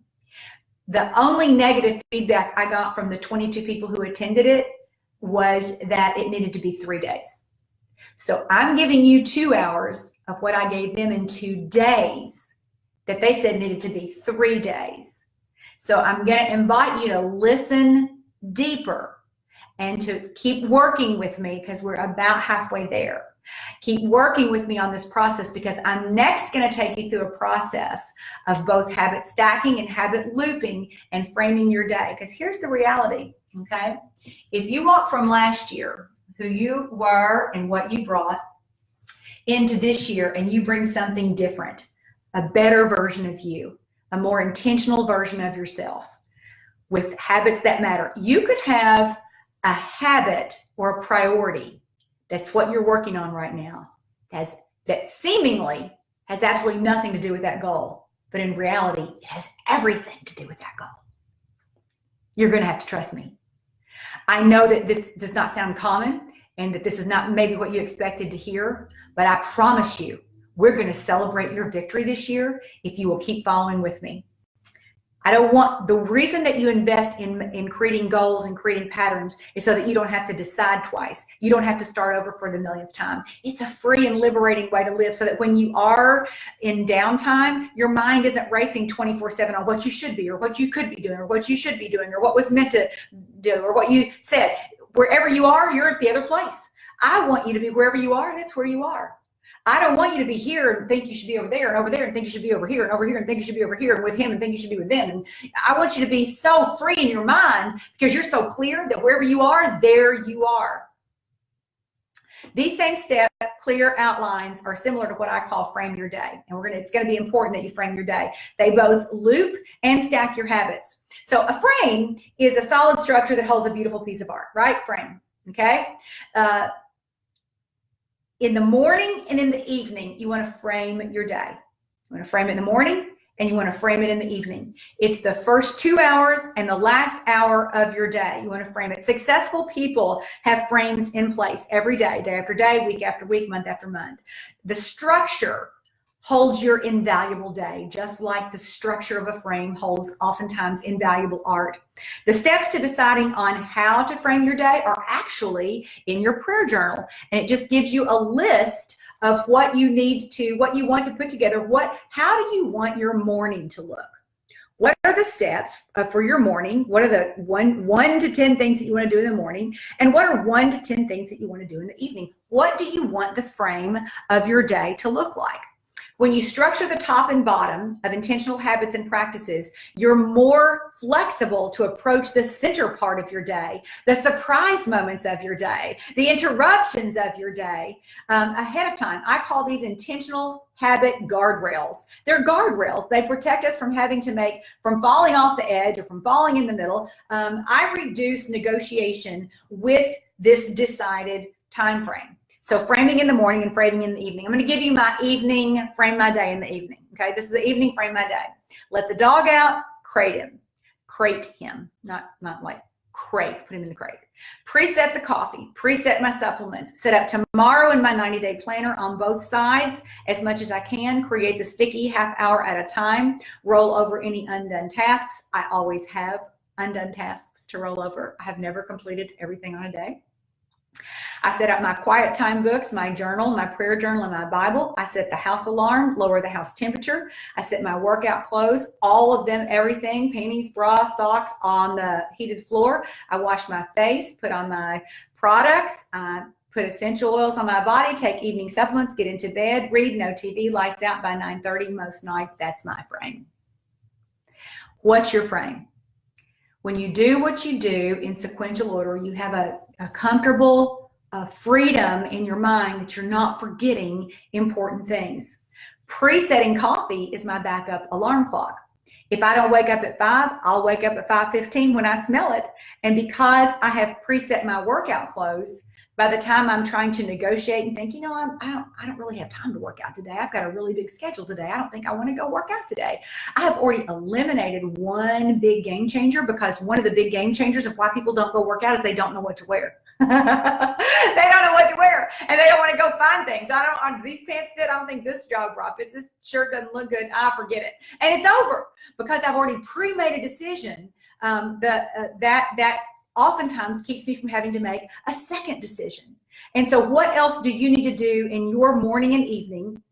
Because I don't have foods that might be a huge temptation to me, given that an emotional trigger I might not be strong enough to fight in the moment. It's easier to avoid a temptation than to resist a temptation. So habits are a dopamine-driven feedback loop. In this frame, these guardrails are wisdom in creating boundaries that will grow you in character and integrity, and they will prepare you for more. It's the day you show up. It's the net effect. It's the process of accumulation. And when I get up at 5, and when I have my quiet time after my coffee, and when I'm still in the presence of the Lord and the beauty of the dark of the morning, without any other kind of chaos, no social media, no interruption, when I invest in that time. And then when that is over and I'm ready to put on my workout clothes and I don't have to hustle around and make 10 decisions and let my brain go in different directions and get all in a huff, and I just put the clothes on and I drive myself to the gym. When I get there, I have completed the frame of my morning, and it's a victory. I might still have to push myself through a workout. If my body's not quite yet in line with my mind, I might still have to mentally push. But it's the day after day after day after day of showing up, because you know what? I learn that I can count on me. We spend so much time doing, well, she let me down and she canceled and she didn't show up and she quit and she didn't and he didn't and I can't count on her and they didn't have my back. And we spend so much time pointing our fingers at other people we can't count on. The most important person for you to count on is yourself. Can you count on yourself to do what you say you want to do? When you learn that you can count on yourself, the confidence grows. And the confidence brings you a step further into bringing a new person into this new year. And when you bring a new person, the identity of a new person that you can count on, that you have confidence in, that you're at peace with, that person can accomplish that goal. Are you with me? Dr. Stephen Cabral, naturopath, physician, and author of The Rain Barrel Effect, my new favorite book, calls these anchors in his day. And he describes in one of his podcasts, medical podcasts, Reason to Start Each Day in a Similar Way. He says, in your morning quiet time, this starts your day with your body in a parasympathetic state, meaning calm. You step outside of the chaos to start your day. You want to keep stress at a minimum, which is why planning and deciding in advance doesn't leave the entire day to fight or flight responses. When you don't decide in the day and you get up, you just start reacting, and you get on social media, and you start reacting, and you get on Facebook, and you start reacting, and you get your kids, and everybody's reacting because nobody has a schedule, and you're with your husband, and you're reacting, it's fight or flight all day long. That's not healthy. You start your body in a parasympathetic state, and when you're not in fight or flight, high cortisol and more coming at you than unanticipated is a crazy way to start your day. There's more flowing around in your head. Your sympathetic nervous system serves you well when you need it, which is fight or flight, but that doesn't need to be the morning of your day. That's how many people start their day and go their entire day fight or flight, because they don't have any frames or any boundaries in the way that they're approaching their day. It's very unhealthy. He calls his first 4 things anchors. I call it frame your day. His first 4 things are, he wakes up. This is a medical doctor, naturopath, who coaches other people on wellness, who says that 75 to 95% of all health is an inflammation that is in the gut, that includes starts to happen not only with what you consume, but with what you think. And so his day starts with quiet time, get centered, mindful, prayerful breathing. Then at noon, he checks back in. Hey, how am I doing? Literally checks in with himself. Hey, how am I doing? Goes for a walk, listens to music. Then he re-preps for the afternoon. At the end of his workday, then he empties email. and replies to things that are important. And then at night, he anchors his day by preparing for tomorrow. Does that sound familiar? He prepares for tomorrow tonight. These little habits bring a big impact, and they bring a successful person. And they bring a successful person because they bring a confident person. A confident person has a different identity than a person not accomplishing those goals. A person who has a higher level of confidence, who has decided about the way they're going to live and who they're going to bring into this new year, can accomplish those goals. So with everything that I've said so far, let's take your goal number one.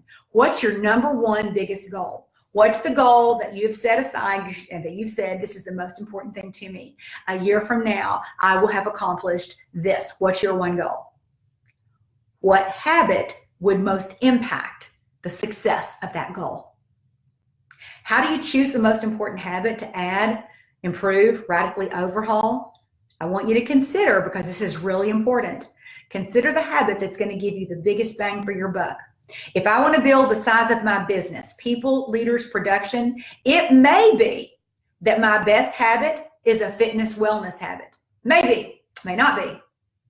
It may be, if it gives me, that habit could give me clarity, confidence, credibility, or energy to guide the people that I want to lead, to inspire the people that I want to lead, to attract the people that I want to lead. Or it may be that I simply need to create the habit of seeing 10 people a day and increase my hustle and my grit. And it's 10 a day, 10 a day, 10 a day, 10 a day. So think carefully about the habit you want to give the most energy into building. It's probably the one that you least likely want to do.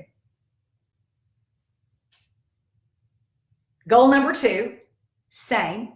What habit would serve your goal number two the best? Is it the same habit, or do you need to add a different habit? Goal number three, same process. What's my third goal, and how will these play into each other? Now you know why I said 3 goal categories is good, 2 is better, and 1 is best. I want you to win. I want you to win this year. I want you to win in your life, in your relationships, in your finances, emotionally. I want you to win. Okay, let's make it practical for you, and let's walk through an example. Although you'll likely want to spend more time alone, because remember I said we're going to spend some time on here together, and then I said you're going to have to spend at least 4 to 8 more hours again after this workshop, and go back to your book and go back to your planner and go back to, remember I said that, right? This is not a surprise, okay? You're going to spend more time alone putting this together in your prayer journal and your 90-day planner. But let's see what we can do together in this last bit of time. Okay.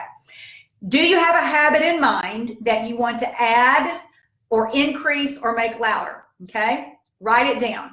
And those of you who are on here writing on the thing, I thank you for doing that, because I'm going to love going back through and reading what you wrote. But write down the goal, habit, not the goal. Write down the habit that you want to make louder, okay? Now we're going to go through cue, craving, response, and reward.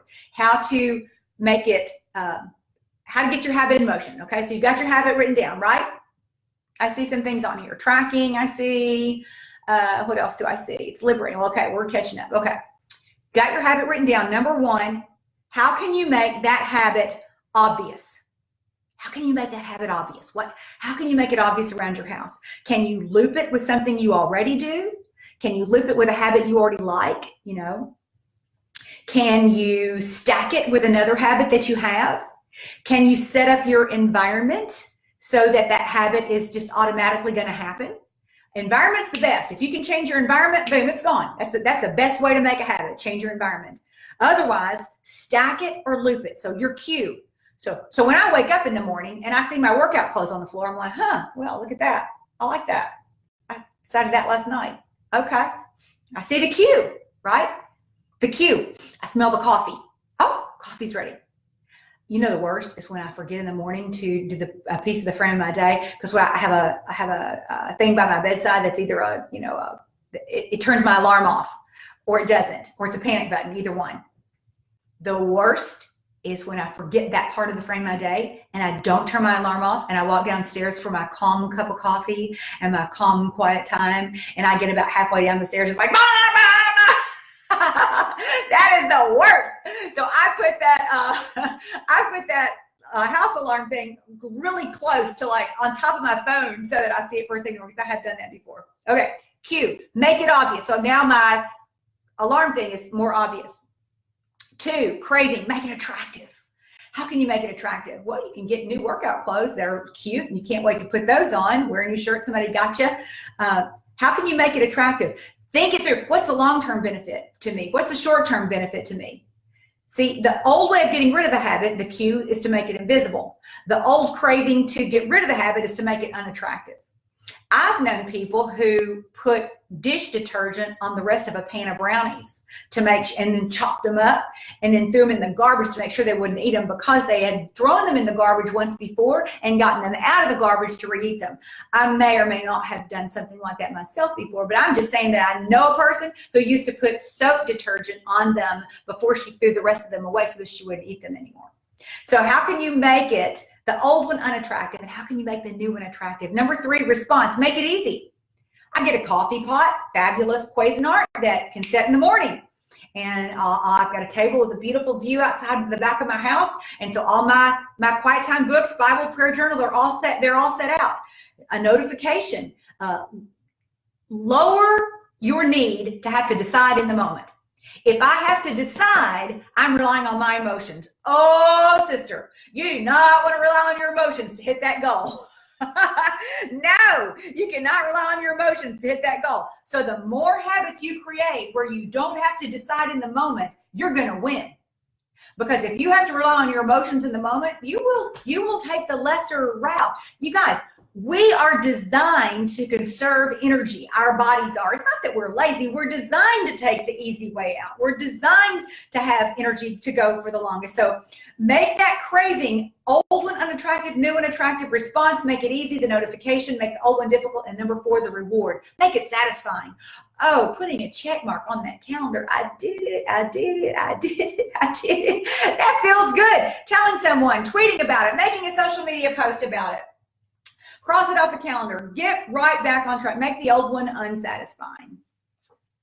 When you stack habits, they have to have a reasonable cue, meaning if you're trying to have your quiet time in the morning after breakfast, but it's an unreasonable time of day, super close to the same time of day your kids are getting out the door for school, it's not a good habit. Habit stacking is most effective because you have a clear cue. When I serve my plate for dinner, I will make sure 2/3 of it's full of vegetables. I'm going to have dinner. When I serve my plate for dinner, I will make sure 2/3 of it is vegetables. The cue, when I, followed by what? If you want predictable habits, you have to create an environment that's predictable. Any choice you have to make to sabotage that compromises your success. Every time you have to decide in the moment, you'll default to an emotionally appealing or a historical response, an old default. The frame, your guardrails, your anchor, they back you up. Cue, craving, response, reward. If you remove the cue or trigger to your ineffective habits, you have to make fewer decisions over and over each day, freeing your brain. Your brain is free. It's not going in a million places. It's not firing all over the place because you've made decisions. It gives your brain power to release creativity, new patterns, rendering you new results. Another guardrail and healthiest choice you can make is to put yourself around other people who already have habits that you're wanting to conform to. Some of you are sitting around with these people this very night. Look around and give each other a high five. Woo, yeah, you're the person. You're my person. You're my person. I'm hanging around you because I want to conform to some of the habits you have. For them, these habits have become normal, part of their character. They're normal for them. Some people hang around other smart people.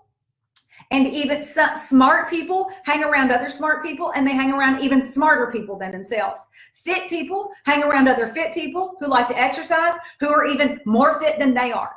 People who have financial savvy hang around other rich and financially savvy people, and they get sharpened by other people who have better financial habits and better success. Put yourself in the environment where you want to grow. Dr. Henry Cloud teaches, make sure you're surrounding yourself with those who are on a path upward in your area of growth. This is creating healthy boundaries. Warning, warning, warning. Don't set goals you want to set. Set goals you want to set. I want to work out at 5:30 in the morning. I want to work out at 5:30 in the morning. I just don't want to work out at 5:30 in the morning.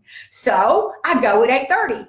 I love my coffee and my quiet time, 5-ish in the morning. And so set what you want, not what you want to want. what you want. So put it in a frame and get around other people who are going to sharpen you. Now you got to bring some to the situation too. You can't just be the slug, hey, I'm hanging around sharp people who are fit. I'm not fit. No, you got to bring some effort and some energy to the situation. So how do you make change attractive and believable? Because in Design Your Life series, I've taught as one of the principles of change is that change is hard. It's not one of the more popular principles. But when you already know that pivoting your habits isn't easy, then you have to find a way to make change attractive. Hard. When changing your habit means going against your tribe, your family, your friends, challenging them, change is unattractive and you won't have the right support. You can at any point override your need to be accepted and understood, but that's a lot more work than just aligning yourself with people who have similar habits. When changing habits means fitting in with the tribe, change is unlikely. As a person who has walked through addiction rehab with a loved one of the counselor's go-tos is this: if you sit in a barbershop long enough, you'll eventually get a haircut. Meaning, for people in addiction, you change your people, places, and things to others who are in alignment with the goal of healthy, sober, and clean. So for you, join a culture where the habit you want to cultivate is the norm of the group, and where you already have something in common with that group. The normal behavior of the tribe will often overpower the desire of the individual. Therefore, habits become easier to adopt. Is your mind reeling right now? Because I know you wanted to sit down with me and tell me personally how your personal tribe, your family and friends, they are not supporting you, and so therefore this is not going to work. Okay, no, I didn't say divorce your husband, leave your family, and dump your friends. I didn't say that. I'm saying align yourself with a new tribe where you can find a like-minded group of people moving in a direction where you can connect, align, and show up and be a part of. When I say connect, I mean commit. Show up every time that door is open and get saturated in that culture with that tribe. Humanity works this way, and research backs it up. Group mentality at its most and least effective. Most days, people would rather be wrong with the crowd than right by ourselves, if behavior will give us approval, respect, praise, and attention. We find behavior attractive if we get that approval, respect, praise, and attention. Choosing the behavior you want to adopt needs a broader consideration than just, I want to stop smoking. If you say, I want to stop smoking, but you keep hanging out with all your friends and they all smoke, it's going to be unlikely that you make that change. You'll lose the remembrance of why you even want to make that change. I want the promotion to this position. I want to lose 40 pounds or 140 pounds. I want to earn $100,000 more a year, or 10,000 more, or 500,000. I'm going to stop drinking. I'm going to build 5 pounds of muscle. I'm going to work out 4 days a week. I'm going to stop wasting time in social media. Hey, I had 13% less last week. I'm going to create wealth through my opportunity, or whatever it is for you. All of our habits are connected to universal and historical needs, and we want needs that we want to meet are important to be met. Here's what we look for: safety, reassurance, nutrition, protection, provision, health. All of the basic needs of humanity are met through habits. These habits you've developed on the historical timeline you live in. For example, your need for connection, you may attempt to meet it through social media. Your need for validation, it may be sought through the number of likes you get on a post. Your need to be in charge of the moment may be met with a variety of bad or good choices, but one cue does not elicit the same response for every person. 2 of us look at the cigarette. One is tempted to smoke it. One is repulsed by the smell. I could walk through all the obvious ones. In a grocery store, I could walk past the alcohol aisle and never see alcohol. However, when we get to the broccoli and asparagus, my eyes are all tuned in to see what is the freshest and what I can take home with me today. Whether it's the bakery, the shoes in a department store, we would not all respond to the same cues. Your habits are modern day solution for ancient desires. Every habit has a surface level craving and a deeper underlying motive. Habits become positive when we associate what we're doing with positive feelings and negative with negative feelings. I associate going to the gym with the blessing of health and wellness, the opportunity and privilege of getting to work out, fitness. Many of you know that I lost my husband to ALS. He was 40 years old. He was a college athlete, a football player at the University of Florida, Go Gators. When you watch someone who loved being active dwindle to not even being able to use fingers on the computer, you view the privilege of working out, the ability to run with your legs, the opportunity to get healthy. You look at it as a privilege instead of a chore or a burden. I look at working out, I look at the good endorphins for the day that I'm going to get. I look at the positivity of fellowshipping with other healthy people who I enjoy being around. I used to be a fit for the next event person. In other words, I would eat. Then the next event was coming up and I'd be like, how fast can I lose 5 pounds to fit into this suit? Along the way, I changed the way I looked at fitness. So, if you associate going to the gym with incompetence, inability, uncertainty, pain, an interruption to your schedule, no fun, it's unlikely you'll choose that habit. If I associate eating a piece of cake or a cookie or dough or brownie with pleasure, I'll eat it, my old habit.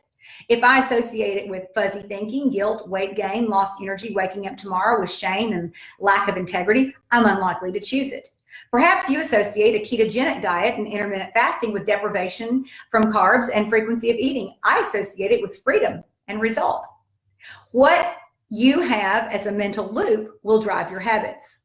You can't set a habit without resetting the way you think about it. The way you think about it is going to be critically clear. Your habits have to be driven by the desire for your goal and your buy-in that your habit is a key to unlock. Your habit is a key to unlock what has formerly been unavailable to you, your vision. Are you excited? In an email blog I read by Jim Dennison, this caught my attention. According to organizers, 3.5 billion people in 190 countries tune in to watch the Tour de France each year. 12 million roadside spectators will cheer the cyclists. Great Britain's Geraint Thomas is currently in second place. This article was written a while ago, just 3 seconds off the lead. Prior to 2012, a British cyclist had not won the race since its inception in 1903. In the last 6 years, Great Britain has won 5 times. What explains that extraordinary success? Answer: the aggregation of marginal gains.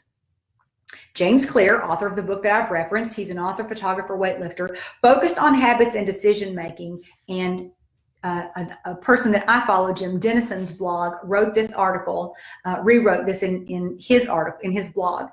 This coach improved everything by 1%, and here's what happened. Now, before I read the article to you, I want you to ask yourself, what if you improved 3 habits this 90 days by 1%? Oh. The article is titled, "This Coach Improved Everything by 1%, and Here's What Happened." He profiles Dave Brailsford, who took over the British cycling team in 2010. Brailsford called his approach the aggregation of marginal gains.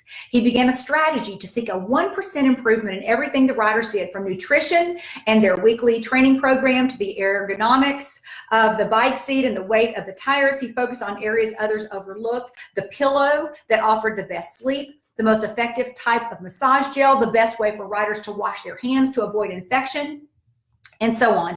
He believed that if his team would successfully execute this strategy, they would be in a position to win the Tour de France in 5 years. He was wrong. They won it in 2. The problem is not that our coach, our leaders ask too much from us. The problem is that we settle for too little from ourselves. We become satisfied, you guys, with the status quo and leery of God's plan for us. When we mask our complacency in an ingenious way, can you get excited about improving 1% in a few areas? 1 to 3 goals, 1%. 1 to 3 habits by 1%. Change your cue, your craving, your response, and your reward. Cue, craving, response, reward. That's how it happens. Look again at the habit you wrote down. With additional conversation, how will you make that habit obvious? How will you make that habit attractive? How will you make that habit easy? And how will you make that habit more satisfying? So the question is, what do I want? Who do I need to be? Who do I need to bring to this new year? How do I need to think? And what do I need to do? Your successful goals are focused on outcome, result, process, what's happening in the action of your day, the process of your day. It's framing your day and it's doing in the middle that 6 most important list, those activities, those appointments that are going to take you to that goal. But it's who you're bringing on that process, and then it's identity, how you see yourself. Do you see yourself as an accomplisher of that goal? Because this person is bringing more to life intentionally. The next live will delve into affirmations. I have not updated my own affirmations yet. I've been working on this. I've been doing the same homework you've been doing and preparing for this. It will be a project all its own day this weekend. I took longer than I imagined to set my own goals and habits and patterns and written in my book and broken down. But your effective affirmations will build in and be a support to your identity. Identity grows as you step awkwardly into the role of the person you're committed to becoming. And they'll be valid if you're willing to back up the desires of becoming an accomplishment with action, habits, work ethic, grit, perseverance, tenacity. I really can't wait to talk to you about affirmations, because I've got one that I've had for the past year that actually I kind of put down. Well, I'll have to tell you about it another time. Okay, keep going. Your identity will grow more clearly and will become more natural as you invest in your growth. Journaling, it's key. Journaling is key. Morning for sure, and sometimes journaling again in the evening, just a gratitude or kind of what happened in the day. For the same reasons, it creates a positive expectation that gives you the belief that you can accomplish those things. I frequently talk about and quote Dr. Caroline Leaf, renowned neuroscientist, whose work and research and clinical practice leave undeniable truths about the brain and its neuroplasticity. The opportunity to increase our IQ, that's what neuroplasticity is. The opportunity to increase our IQ and override our DNA. It doesn't matter what your parents had. It doesn't matter what your great-grandfather was. It doesn't matter. God has given you your mercies. His mercies are new every single day. You can overcome your past. You can step into high levels of intelligence. Your mindset sets your expectation levels, and journaling your new mindset will elevate your expectation, which will soon expand your belief in what you're going after. And in turn, it will merge your awareness and your new self-view and your identity. Your brain responds to your life choices, which are influenced by your mindsets, the way you're thinking. A thought is a thing that influences other things. A thought is a thing that influences other things. Where your mind goes, your life will follow. Philippians 4:8 tells us what to think on, and it's often very different from what we ruminate on in a negative way. It says whatever is true, holy, upright, pure, attractive, of good reputation, virtuous, praiseworthy.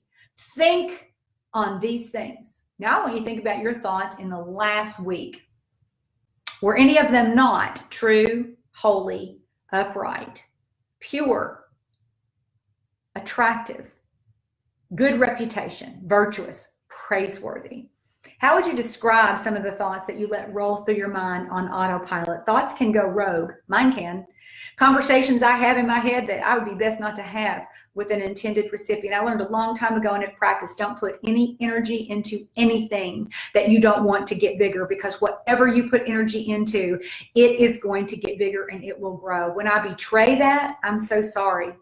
Energy, your brain is activity. When you have a thought going through your mind that you don't love, capture it. And literally capture it, physically capture it, and throw it away and reframe what you want and need to be thinking about, because the person you're bringing thinks differently from the person back here. The person you're bringing into the new year, he thinks differently. In order to attain that, brings a different version forward, and it all starts in the thoughts. Your brain activity is energy. Thoughts are energy. That's where it starts. Forget getting all the way to the action step. You've got to control the energy from the onset of the thought. Have you ever had a song in your mind and just like you couldn't get the song out of your mind? You're like, the song's going. You can't get it out of your mind. Drive you crazy. Your thinking is like that. You have to redirect it and not let it just take off and flight alone. According to Dr. Leaf, the more you think about something, the stronger it grows in your brain. All those little habits that you have that don't serve you well, you didn't think about them. You thought about them initially, and then you created them, and now they're there unintentionally, so it's going to take intention to unwind them.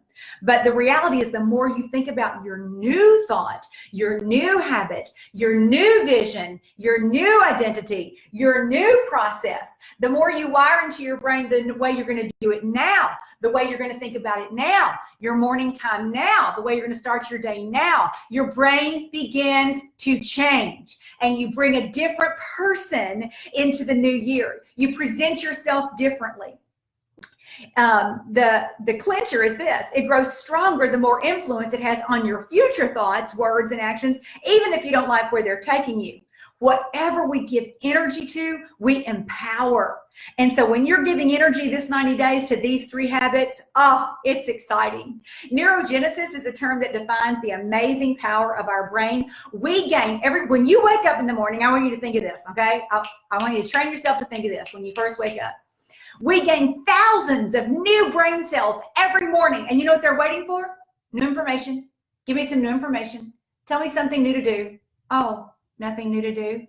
Same old thoughts, same old patterns, people. They die off. They're waiting for new information tomorrow morning. They wake up, hello. It's true. It's true. We gain thousands of new brain cells a day. To keep them from dying, you must practice thinking and learning daily. That means thinking a new thought, learning something new, and practicing something new daily. Your thoughts determine the signals your genes receive. Management of thought is a key to success, health, and life. Choose what gets replayed in your head by capturing what you don't want and immediately replacing it. Is this thought true, holy, upright, pure, attractive, good reputation, victorious? Most of the thoughts, many of the thoughts we think are just self-deprecating about ourselves. You know, I'm not this, or I'm not that, or I can't this, or I want this, or that canceled here, or this is not happening there. Most of them are about ourselves. Capture, stop, whoo! It's not that way. Think on the right things. Physically capture it. Your thoughts will shape your worldview, and they will absolutely shape your choices. They'll draw people to you, or they'll repel people from you. Your dream is there, who you're bringing to the world. It either attracts people to you or repels people from you. Bring the version that attracts, the identity that attracts. Be careful who and what you're attracting. How? Think about what you're thinking about. Are you thinking about love, peace, patience, kindness, goodness, self-control? What do you have that you could offer another person? What do you do that could make their life better? Are you thinking bad things about them and saying nice things to them? It's important that you understand how invaluable it is that you bring this person to the world. Think about what you're thinking about moment by moment every day. Be vigilant. Initially, it's going to take a lot of work, but then ultimately, it's going to become who you are. It's who you be. For now, put a guard over them. If you want to be intentional about what you're projecting, think about what you're thinking about. Thinking is everything. To selectively think about what you're thinking about will bite you and me every time. We live in a fallen world. You're going to make mistakes, and you will at some point each year step outside of your best. You're human. There are people who don't mirror your beliefs or your values, and at times you'll be forced to be around those people. People aren't perfect. Others' habits or thoughtlessness or meanness or what you might consider annoying, it'll spill over on you. You'll get angry. Dr. Lee says to reconceptualize anxiety into opportunity with deep, slow breaths. If I get aggravated at someone, instead of spouting off, which I have done and have done recently, the better choice is to deep breathe. Breathe deeply, which dissipates cortisol, and it helps us cope better. It's not that one person is right and one person is wrong. It's that you have to choose what space you want to be in at that point in time. Stop being angry, or you just might become it. Whatever you think about the most will grow. Choosing to shift from a threat mindset to an opportunity mindset changes your functioning. Capturing your thoughts, it's like flossing. You're only supposed to floss the teeth you want to keep. Did you know that? Unless you've mastered oil pulling, which can lessen the need to floss. But capturing your thoughts is a critical mindful habit to own. Your thoughts can take you on a roller coaster ride in seconds. I decided a long time ago, I don't want to go on that ride. Yet, if I get lax, I do. I have. I did. And backtracking is not only painful, it robs invaluable growth time. You can't speak defeat and expect success.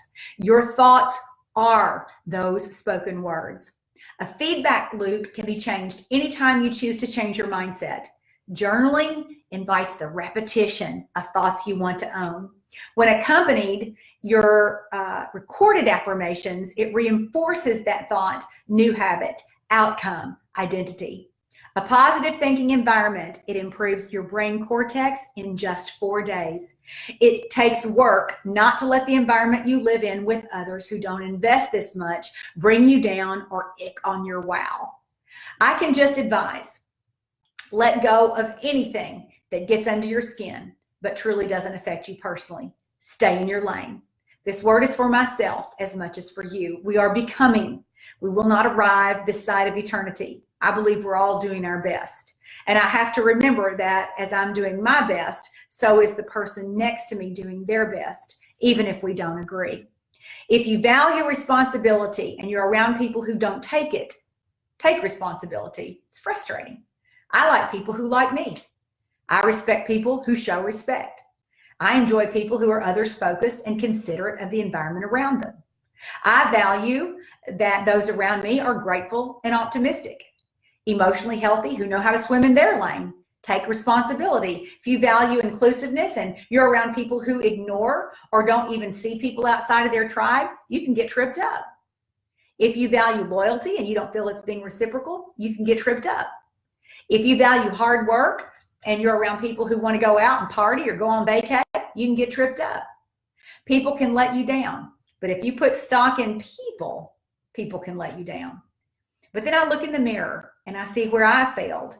So this isn't a lesson on making notes about where others don't hold up or stand up or have the same values as you. This is a message to say that only your life with a priority of God's work inside of you as one of the only focus you have, because he's given you this dream and this vision. He's entrusted you with this dream and this vision. He's inviting you, the outcome. He's giving you the process, and he's inviting you to step into the identity, to be a person who sees him or herself in that role, in that new goal. It's important to stand up and live your best and to admit that you're not perfect. Apologize when you're wrong. Surround your people who extend grace so that when you don't live your best, you have love in your life. How does all this fit in, Pam? How does that fit in with my goal? I thought we were going to break goals down. No, you did the work on the front end to work on breaking the goal down. You may need to partner with your leader or your coach to have him or her confirm to you if those goals are in line with the time frame. But what I'm telling you, more than anything, it's the identity of who you see yourself and who you bring into this new year that will determine whether or not you accomplish that goal. Let's get clear. Take the time.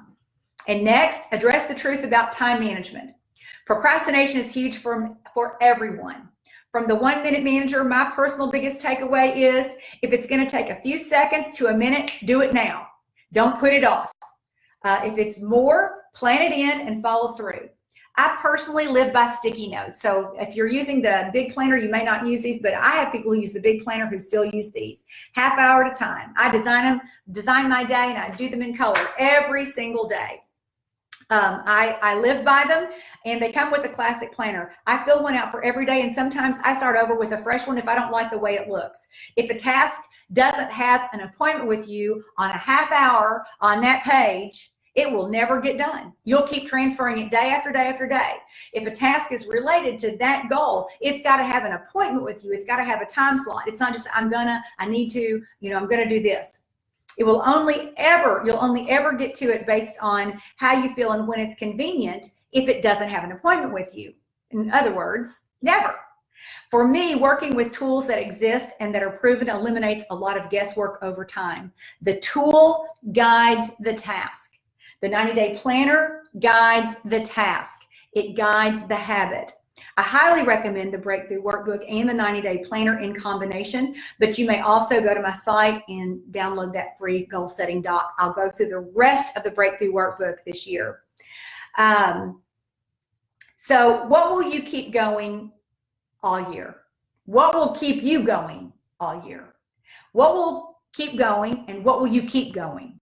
Not just tonight, not tomorrow, the 1st of January, but what will keep you in your best game all year long. We've covered a lot of ground tonight, some fresh thoughts and some an old topic. Now, how do you take the knowledge, work you've done, desire, dream, notes you've taken, goals, clarity, how do you take them into the day-to-day? We come back to our basic questions. How will I show up in this new year? Will you show up with optimism, belief, commitment, hard work, grief? Will you look back into last year and will you consider what did not go well? What did you let go of when? How will you bring a different version to this year? How will I need to think? What will I need to do? It's important to build this bridge because without the strongly supported bridge from the enthusiasm of today into the trajectory of the rest of this year, the inspiration of today that launches your accomplishment of tomorrow, we've wasted a lot of time. So you've got to have this bridge as the trajectory. You want to take advantage of your brain's neuroplasticity for it to change, for your thoughts to change in a positive way. Being mindful of these habits can maximize your cognitive function, and consistent use of the 90-day planner supports that brain function. I've made it a habit of mine for the past 25 years to develop tools that teach the process that I'm advocating.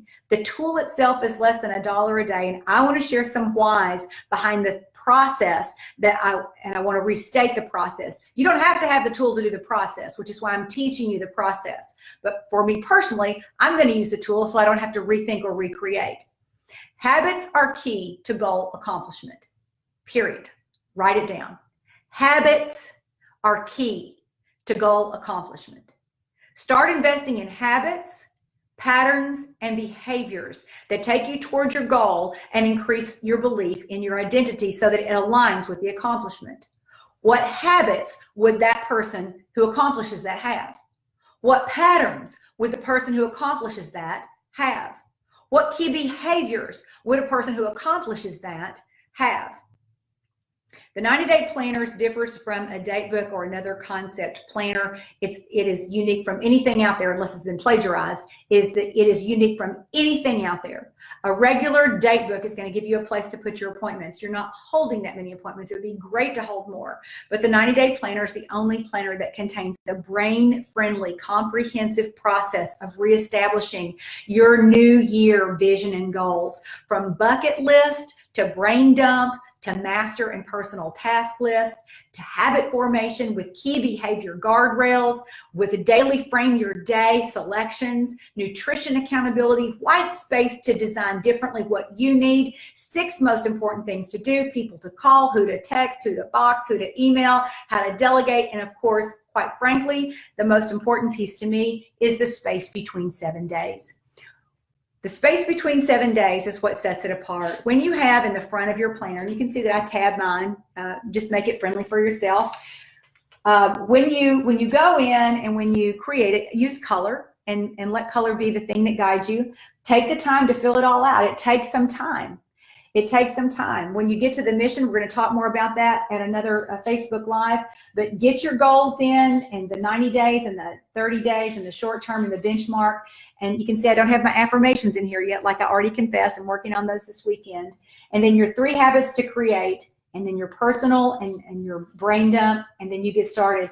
Then you go 7 days and you get to the end. You can see that I follow what I teach. There's a yellow sticky on every page. Here, Wednesday, Thursday, Friday, Saturday, Sunday, space between 7 days, and it's filled out. You sit down, you go back through, and you fill in the space. This is the reflect part. There's a time to recalibrate from last week. If you take the time at the end of each 7 days, that's 52 times a year where you'll come back and you'll look at your goals and you'll reread them and you'll reconsider them and you'll answer at the end of the week, what did I do well? What am I proud of? What were my wins? Where did I fail? What did I learn? Review long-term, short-term goals. I go back to the beginning. I reread my goals. Rewrite the goals. I'm inviting a neural pathway deepening of writing the goals. Reconsider, how can I better focus? What can I improve, tweak, or adjust? Realign, what will make this a winning week? Flip the page. Roll it over. What needs to come from last week to this week?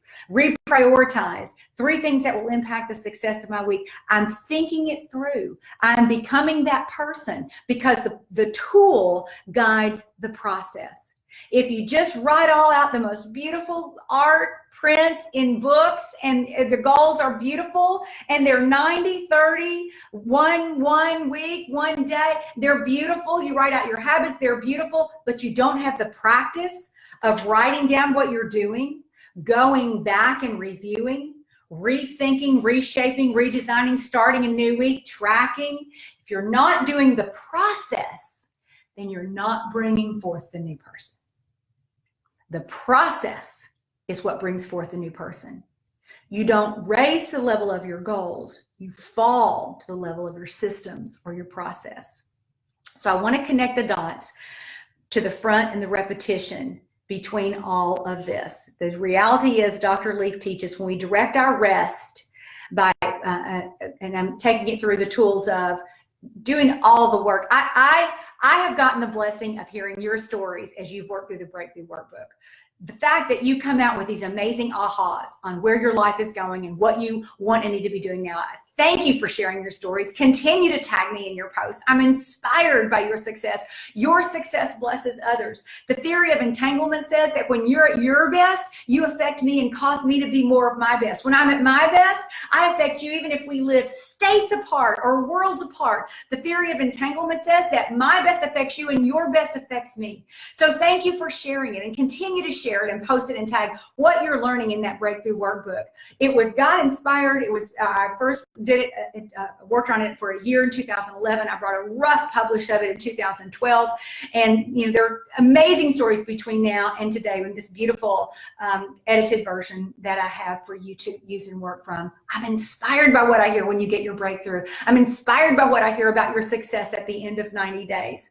Dr. Leaf says, in terms of journaling and getting these thoughts out on paper, when we direct our rest by introspection and self-reflection and prayer, when we catch our toxic thoughts, when we study, memorize, and quote scripture, when we develop our minds intellectually, we enhance the default mode network, the DMN, that improves brain function, mental, physical, and spiritual health. There's something so powerful about being still in the morning. There's something so powerful about bringing just your thoughts to a piece of paper. When we are still in prayer, God changes us. As we journal, we literally elevate our intelligence. We live in solutions, but we access them through prayer. There are over 8,000 promises in the Bible. There are over 8,000 promises in the Bible. They are our choice to ignore or to access. God told Joshua that every place he put his foot would be his. Every place he put his foot would be his in the promised land. He had to step into enemy territory and fight to take it. Sometimes we just get tired of the fight. You've got to fight for the life you want to live. In the prayer journal, you're invited to stop being a lazy believer and know that your gift will return to you in full measure, pressed and shaken, pressed down, shaken together to make room for a cup that is running over. And I'm going to repeat that. Sometimes we get tired of the fight. And I'm telling you that God changes you in prayer and that you've got to fight for the life you want to live. God will return to you in full measure, pressed down, shaken together to make room for a cup that is running over. Luke 6:38. Wrapping it up. In this year where you're going to hustle hard in obedience, the daily actions and key behaviors that will take you towards fulfillment of your goal and vision and dreams and desire of your heart, you've got to take time to refresh yourself daily. Refresh your mind and heart, not constant weekend getaways and meaningless travel that derails you, that puts you around people who don't care about your values or understand your purpose, saying yes to other projects or investments or time that keeps you busy but unclear. Rather, daily. We won't be pressured into doing things this year that are contradictory to our values and goals, the one that God has called us to. Out of comfort zone is the only way you're going to grow. It's why deciding habits and behavior, activity and pivots, it's why they're required. Taking this quiet time of refreshment with God is essential in the mornings. He will guide you. He will give you peace. He will remind you to choose life in the midst of unwanted circumstances. In Deuteronomy, he says, I lay before you life and death. Choose life. Choose life. As you rise above being sick, rise above being depressed or tired. This time out in the morning, your quiet time, your journal, it's a priority. Your journal gives you the opportunity to elevate your IQ, and it puts you in the highest gamma intellectual state. It will strengthen your faith as you look back at what you've written over time and see how God has shown up in the smallest and largest of ways. The tools I personally use are the Breakthrough Workbook, the Classic Size 90-Day Planner. Also, I put mine in a pink holder that you can get on charismafactor.com. I think she's going to have a large one pretty soon for the 8x11 planner. I use my prayer journal. The only other two tools I use, and people ask me this, and I want to explain and tell you, I use a plain spiral notebook for dated phone calls or for coaching notes, webinars. I'm a part of different advisory boards. So I use just a spiral notebook that I date at the top. If I need to make notes of the call or the conversation, I'm not putting that in my design planner. My planner holds my appointments, my key behaviors, my habits, my 6 most, people to call, people to write. It's my outcome, process, and then identity. It holds my process. The spiral notebook holds, if I called the cable company, what I talked to Susie, here's what she said, I'm going to get a refund on my cable bill. It could be anything, but I just date it at the top. I keep it because I think I'll have it there if I need to go back to it. In all these years, I've never gone back to a spiral notebook. When it's full, I look back through it, I throw it away. The other thing I keep is a homemade a spiral notebook of coaching storyboards. For the people that I coach, the leaders that I coach, I keep notes on their comments and their conversations to keep focus. And that's also a spiral. Those are the other 2 tools that I use, but I keep separate my design planner, my 90-day planner, my breakthrough workbook. I will work on a Saturday, another chapter at a time, and then my prayer journal. So those are the other things that I use. All the tools that I've referenced tonight, you can get on PamelaShaw.pink under shop. Again, you can follow me on @PamelaShaw and on Facebook @All Things Pamela Shaw for more concepts and inspiration on these topics. Thank you for being with me tonight. We're all real people who just struggle imperfectly towards better lives, improved relationships, more effective behaviors, more targeted success habits with intentionality about the way we live. God is working with you on your behalf. We were designed for him to co-create with us in the journey of our lives. Hebrews 11:1 says, hope is the assurance of things hoped for, perceived as real, which is not yet revealed in the flesh. There's a far better future for you than you currently have. You only stay where you are when you focus on fear over faith, courage, and adventure.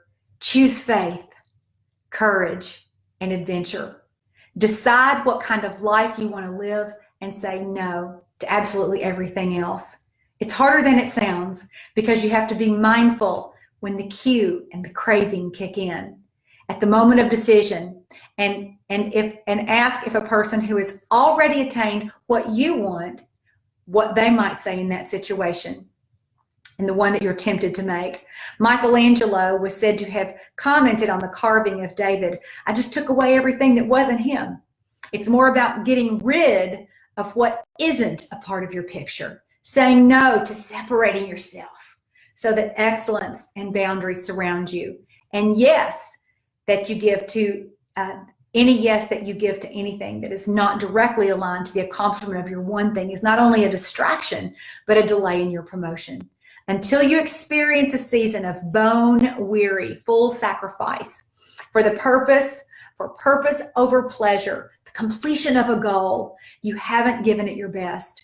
refreshment in between, of course, but that may look a lot different from the ways you've defined time off refresh in the past.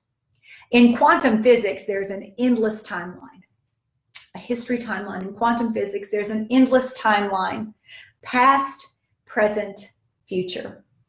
And what you're standing in today is the present. And what you're looking at in the future, I want to suggest it's already happened. You have to just walk out there in cooperation. That your vision, it's already there.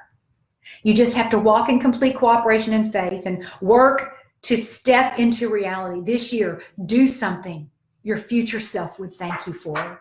Inside of you, there's an older person counting on you to be smart, not waste your time, to give your best, to develop your talent into strengths. It's the person you'll be 10 years from now, 20 years from now, 30, 40 years from now. Outcome, your goals. Process, your habits, patterns, and behaviors. Identity, your thinking. What's next? Lastly, review the goals you've set. If you haven't yet, invest in 1 to 2 sections of the Breakthrough Workbook or the free download. Are they really the 1 to 3 goals you're fully committed to accomplishing? Do any of the steps need clarity or work? I worked on mine for 4 hours. I was getting ready to transfer them into my design planner. When I looked at goal number 3, I realized that wasn't it. It wasn't right. So I had to start over on goal number 3. And so I want you to be honest and work with yourself. I totally botched up the appearance of my own book. It made me mad because it was not written pretty anymore. It wasn't perfect. And then based on what we talked about tonight on habits, I would recommend taking another 4 hours before New Year's Eve and doing the section in your 90-day planner, doing the section on habits in your Breakthrough Workbook before you go back to your 90-day planner and detail which 3 habits you're going to give your total self to, so that you're working with the cue, the crave, the reward, and the response. Write them in your 90-day planner, write them in your prayer journal, be clear, frame them, stack them, loop them, so you won't get derailed and so you won't find yourself negotiating. Lastly, if you're ready to take on affirmations, there is a section in the Breakthrough Workbook to guide you there. I will do a separate Facebook Live on the 13th of January on affirmations. So doing that work will give you a leg up and confidence to count on you. Upcoming lives. January 13th, Limiting Beliefs and Affirmations. February 3rd, Making Connections. March 10th, Finishing. And then we'll hit the next 90 days together. So I hope you got something from our time. I do not know where the first part of that went, but we'll loop it together. My heart for you is large. Otherwise, I will assure you this is not how I would have invested December 26th. I would have invested it downstairs. I would have put on my sleep pants. I would have put on my slippers, my jammies, hair in a scrunchie. I would have opened my Christmas cards that I'll be opening tomorrow night. I would have invested my December 26th differently. My heart for you is to grab the process, because I believe there's so much more inside of you, and I believe that the best in you, our world needs. Our world needs your best. Our communities need your best. Our leaders need your best. And what you bring to the world is important. And so I see that as part of my opportunity, part of my gift, part of my calling, is to be able to walk you through the process and to share tools that I've put together on my own journey. So I pray that there was something that you got, and that you will be willing and able and highly motivated to take the time between now and the 31st to get the rest of it set up, so that when either the 31st or the 1st rolls around, you are so clear. You wake up with excited adventure on how you're going to bring your best to this day, how you're going to walk from last year, walk into this year. The outcome you have in mind, the process, you've got all the tools you need. You've got the process, because you're going to raise to the process and not fall to the systems. The systems are going to elevate you with your goals. And then the identity. You're going to choose to live like a person and think like a person and behave like a person, the best version of you. I know I'm not at my best yet. I'm still becoming her. I'm excited about what I can do this year to still become her. I hope you're excited. I hope you don't see it as laborious, rather an opportunity that you have in front of you, health, wealth, an opportunity, and that you're going to seize it this year. So Again, I can't wait to hear about your breakthroughs and what you've set up and what you've gathered. So when you post something, take a fun picture with one of the tools and hashtag 90-day planner, hashtag design your life, hashtag breakthrough academy. Okay, so good night. Happy New Year. God bless you. Godspeed. Shine brightly.